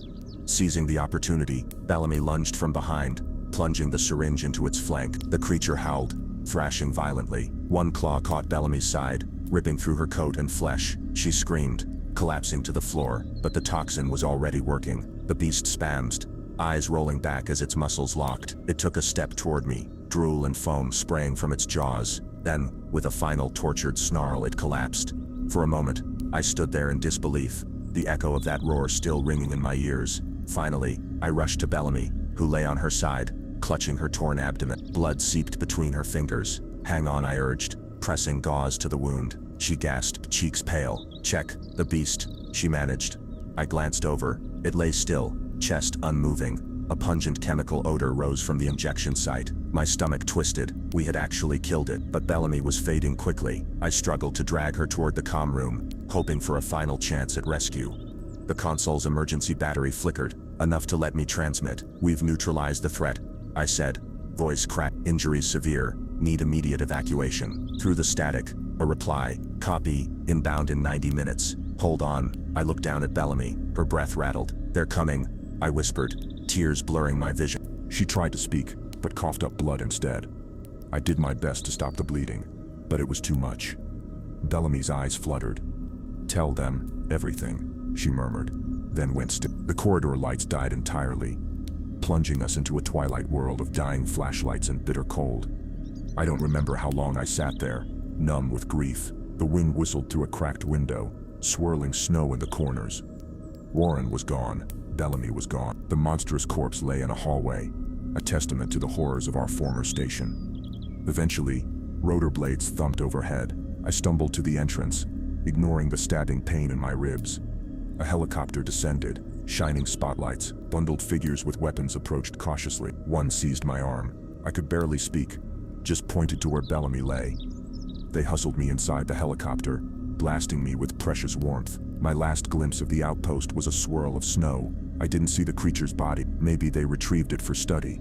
Or maybe they left it in the frozen dark. I blacked out before I could find out. In the days after my rescue, I told my story to anyone who would listen. Official statements contradicted me, insisting the station's meltdown was an isolated event. They never acknowledged the sealed labs or the hush-hush experiments. My words disappeared into classified files. But I remember, I still wake at night, hearing the roar of that beast, seeing the terror in Warren's eyes, feeling Bellamy's grip slacken in my arms. It haunts me more than any Arctic wind ever could. Sometimes I wonder if the meltdown truly destroyed all evidence, or if some part of that experiment endures, some hidden bunker, another twisted apex predator awaiting release. For my own sanity, I hope not. Yet I survived, carrying the memories of those who fell. Their faces remain with me, etched in the snowdrifts of my nightmares. Maybe if the truth ever emerges, their sacrifices won't be in vain. Until then, I live with the guilt of having made it out, haunted by the predator's final roar and the endless, unfeeling cold that nearly claimed us all. They told me I was lucky to be alive. In the first few days after the rescue, I wasn't so sure. My body felt broken, my mind even more so. Whenever I managed to drift off to sleep, I found myself back in the Arctic, the wind screaming, the monster roaring, Warren's final screams echoing through endless snowdrifts. Even after I woke to the safety of a heated hospital room, the terror clung like frostbite. Government officials came and went, their faces stern and voices hushed. They never introduced themselves by name, only flipping open ID badges that bore the most generic insignias I'd ever seen. They asked me the same questions again and again. What did you see at the station? Who survived? What happened to the specimens? Their tone was clinical, but I sensed the fear lurking beneath. I told them the truth, at least I tried. Every time I spoke of the apex predator, they'd shift uncomfortably and scribble notes. When I asked about Dr. Santos, Dr. Fuentes, or Warren, they'd redirect the conversation. One of them told me it was all classified, that my only job was to rest. Few days later, I was discharged under tight scrutiny. Armed escorts guided me from my hospital bed to a nondescript van waiting at the curb. Outside, the city was abuzz with normal life: cars, people, neon signs blinking. It felt surreal after the endless expanse of ice and terror, but I was given no chance to linger. The escort whisked me off to a secure building, where they placed me in a small interrogation room. That's where I met Director Dawson. Tall, iron-gray hair, the posture of someone used to giving orders. He sat across a metal table from me, his expression unreadable. 2 guards flanked the door behind him. "We're glad you made it back," he said, voice calm but steely. "You've been through quite an ordeal." I nodded numbly. "I lost everyone," I mumbled. "Dr. Bellamy, Warren, all of them." His gaze flickered with something like sympathy. "Yes, we know, and we appreciate your cooperation. The threat you encountered has been neutralized. Our cleanup teams found remnants of that secondary outpost." He paused. "They recovered a body matching your description of the creature." That news should have eased me, but instead my stomach clenched. I remembered how unstoppable it seemed, even when riddled with bullets and poison. "Are you sure it was dead?" I asked quietly. Director Dawson's lips thinned. "Quite sure. We ran every test possible." He tapped a file in front of him. "However, there's still the matter of your disclosure. We need you to sign a non-disclosure agreement regarding your experiences." I stared at him. "You want me to pretend none of this happened? Those people died for..." My voice cracked, images of Warren's terrified face flashing before my eyes. This was more than just an accident. It was an atrocity. Dawson's expression hardened. "Mind your words. This research had far-reaching implications for national security. We regret the casualties, but that doesn't change the necessity of secrecy." A hot surge of anger pulsed through me. "They locked us in there. They never planned for us to leave alive, and you want me to protect them?" I slammed my fist on the table. The guards stiffened, but Dawson held up a hand for them to stand down. "You're free to refuse," Dawson said quietly, "but you'll find your life made very difficult if you go public. Think about it. Where would you go? Who would believe you?" He pushed the NDA across the table. "Sign it, and we'll give you a settlement. A new start somewhere safe. That's better than living under suspicion, hounded by the very people who run these programs." I felt backed into a corner. Grief, rage, and a grim sense of futility warred in my mind. In the end, with trembling hands, I signed. The pen's scratch across the paper felt like a betrayal of everyone who died, but I wanted to survive. Maybe I was a coward. Maybe I was just too exhausted to fight. Either way, I signed. After that, they released me, set me up in a modest apartment, handed me a check that felt like a bribe. I spent weeks there, locked in my own thoughts, the wind outside occasionally stirring that sense of dread I couldn't shake. I tried therapy, but it was impossible to speak openly. The NDA loomed over every session. Instead, I scratched out my nightmares in a private journal, half hoping it would purge them. Eventually, I learned to pretend. I avoided the news, forced myself to ignore rumors. My night terrors lessened but never fully disappeared. Then one late afternoon, I came home to find a letter slipped under my apartment door. No return address, just my name scrawled in shaky handwriting. Inside was a single note: "They're doing it again. Another site, further north. More predators. Trust no one." My heart nearly stopped. I checked the hallway, saw no one. Was this a prank, a trap, or the truth? My hands shook as I read it again. Could it be real? Over the next few days, my mind spiraled. Memories of the creature, the station, Dr. Bellamy's last words. "Tell them everything." Guilt gnawed at me. If there was another secret project, more of those monsters could be unleashed. I couldn't just look away. I gathered my courage, stashed some basic gear in a backpack, and set out to find answers. The only clue I had was further north, so I started with the obscure lead I'd gleaned from rumors during my hospital stay. There was talk of another Arctic facility on a remote island, accessible only by icebreakers or specialized planes. Using a throwaway phone, I made cautious calls to old contacts from my short time at the station. Most lines were dead, but I found one ex-security contractor who remembered me. He whispered an address in the northernmost region of Canada. I flew under an alias, paying in cash. Paranoia dogged me every step. Could Director Dawson's people be tracking me? I hopped between tiny airports, hitching rides on cargo planes until I reached a desolate settlement where temperatures could kill in minutes. The local population was mostly indigenous, with a few scattered oil workers. No one asked questions if you paid for a lift. From there, a battered helicopter took me the rest of the way, dropping me on the ice near a small abandoned airstrip. "This is as far as I go," the pilot said, eyeing me with concern. "You sure about this?" I nodded, heart pounding. The rotor blades kicked up a blizzard of snow, then dwindled away as the chopper rose. Silence closed in. Familiar, terrifying silence. On foot, I followed, coordinates scribbled on a scrap of paper. The cold bit deeper than I remembered. Or maybe I was less prepared this time. After hours of trudging, I spotted a structure low against the horizon. 2 large buildings joined by a covered walkway, with antennae jutting up like skeletal arms. No signs of life from afar. Cautiously, I approached. The place had minimal security, just a perimeter fence, gates left open. Whoever operated it must have relied on the remoteness and weather for protection. My boots crunched over packed snow as I entered the yard, scanning for cameras. A few battered security lights flickered overhead. I found a side door, locked but not well. Using a small pry bar, I jimmied it open. A corridor stretched before me, dim overhead bulbs casting a sickly glow. The air inside was cold, but not as brutal as outside. My breath echoed in the emptiness. I was half expecting armed guards or scientists in lab coats to appear, but I saw no one. I crept deeper. Doors branched off. Storage rooms, small offices. The facility looked partially shut down, with boxes left in half-packed states. I found a control room with monitors showing static. A thick layer of dust coated everything, suggesting recent abandonment. Then, beyond a set of double doors, I discovered a steel staircase leading down. My pulse quickened. This was similar to the old station's layout. Labs often lay underground, shielded from the polar extremes. I followed the steps to a basement corridor lit by flickering emergency lights. The temperature rose slightly, as if something was generating heat below. My mouth went dry. At the far end, I reached a heavy metal door labeled Sub-Level Experimental Wing. Locked. I scoured a nearby desk, found an ID badge with a keycard. Swiping it against the door's panel did nothing. The power seemed intermittent. Desperate, I tried prying it open. The metal groaned, but the door refused to budge. My arms trembled with exertion. I was about to give up, when I heard muffled noises, a distant clank, then something that sounded like a hiss. My skin prickled. Was it the wind, or something else? I braced a foot against the wall, forcing the pry bar with all my might. Finally, the door parted enough for me to slip through. Beyond lay a corridor lined with thick windows. I peered through the first one, heart lurching. The room inside resembled a makeshift lab. Counters bristled with vials, half-labeled instruments, and a large containment tank of milky fluid. Taped to the outside of the tank was a shipping manifest, referencing Genetic Apex Series 2. My stomach churned. Had they created more creatures like the one we fought, or tried to? 1,000 questions rattled my brain. Then I heard a crash from further in. I crept to the next window.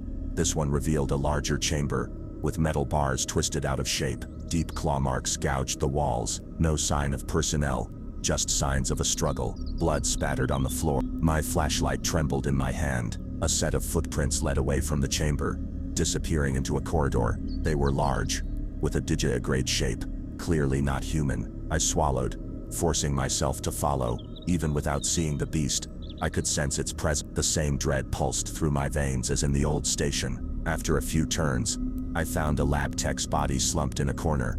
Lab coat shredded, frozen horror etched on his face. Clearly, something had escaped. Something violent and predatory. My mind reeled. Why had they done it again? After all the devastation, didn't they learn? A faint scraping noise echoed from the next hallway. I switched off my flashlight, pressing myself against the wall. My heart hammered so loudly I feared it would give me away. The scraping came closer, accompanied by heavy, deliberate footsteps. With agonizing slowness, I peered around the corner and caught a glimpse of the new creature. It was smaller than the original monster, but built with a similar hunched frame.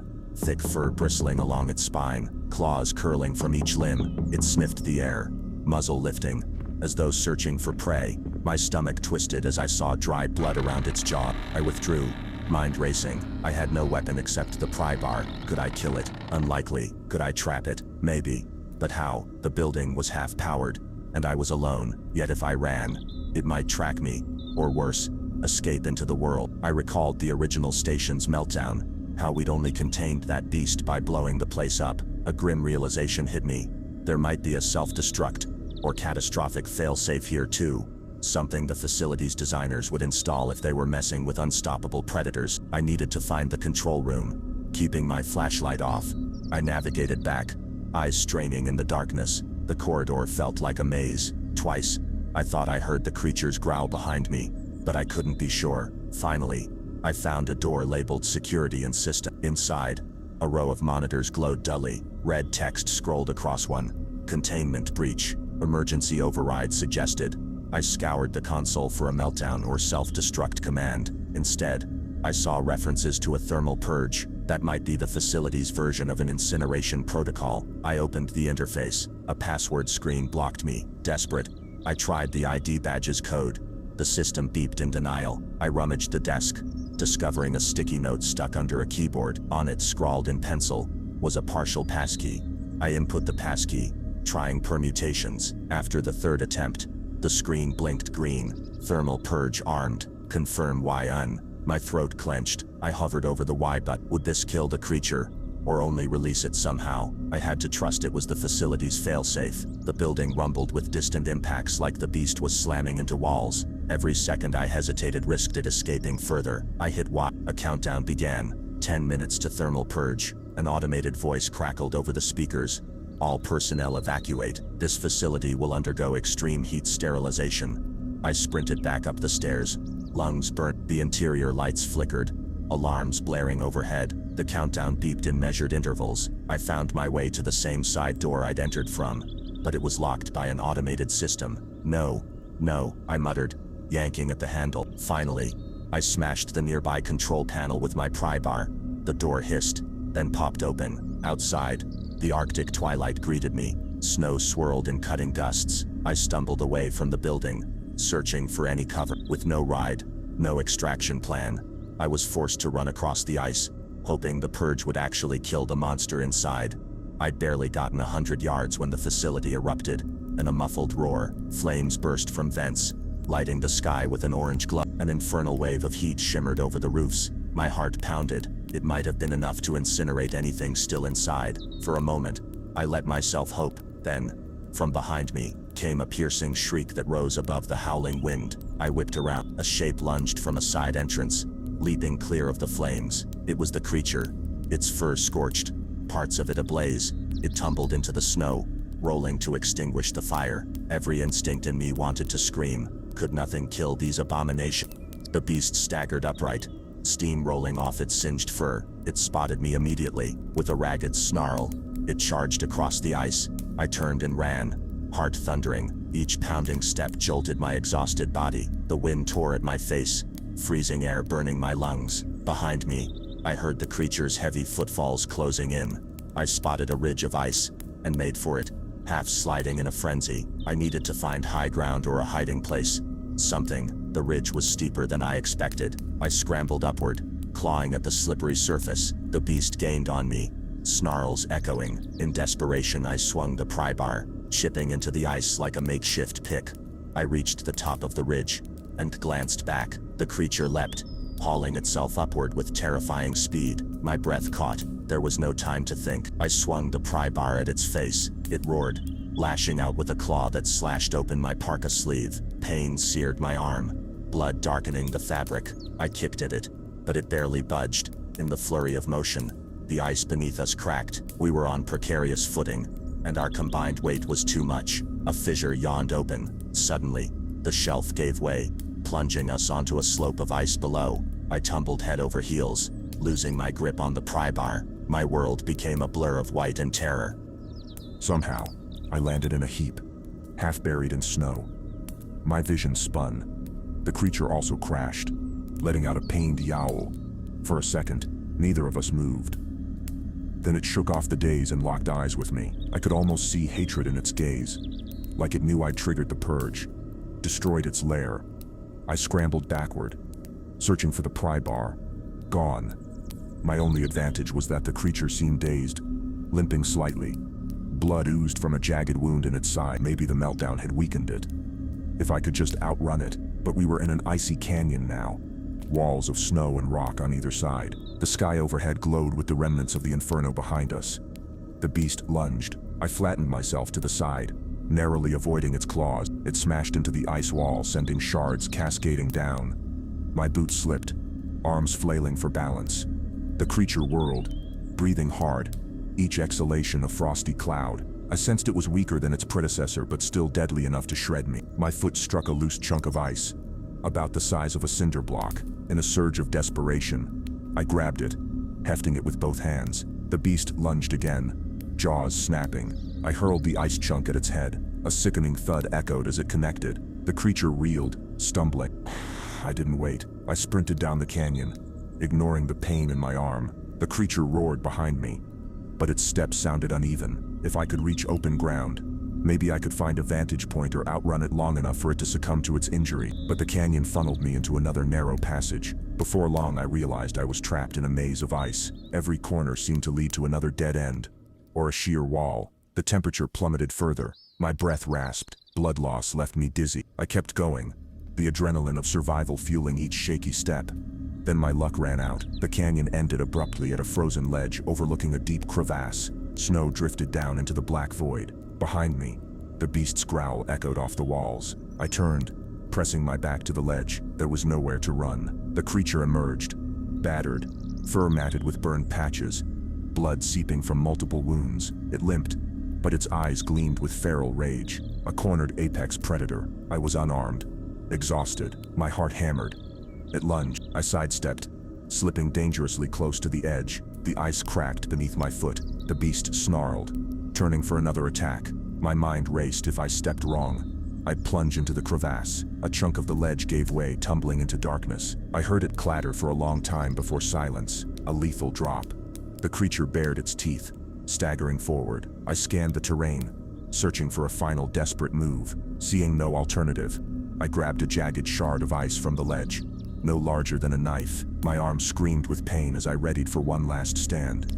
It pounced. I drove the ice shard upward into its exposed neck, feeling the shock of impact jar my arm. A roar of agony tore from its throat, hot blood spattering my face. The beast thrashed, slamming me with enough force that the ledge beneath us collapsed.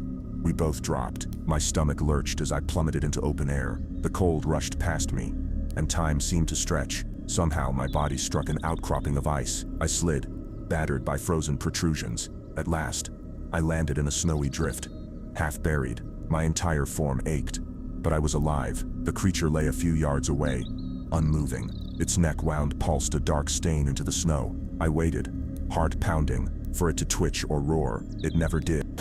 I don't know how long I lay there, half conscious. Eventually, dawn broke overhead, painting the ice a pale blue. I forced myself up, limbs shaking. The predator's corpse was stiff and cold. My wound had stopped bleeding, but every breath felt like knives in my ribs. Climbing out of that crevasse area was a slow, agonizing crawl. I used jagged ice footholds, inch by inch, refusing to quit. At last, I emerged onto the plains of snow. The old facility still smoldered in the distance, a dark column of smoke rising. I had no sat phone, no flares, no straightforward means of escape. Yet I was free from that monster. Twice now I'd confronted these abominations. Twice they'd proven almost impossible to kill.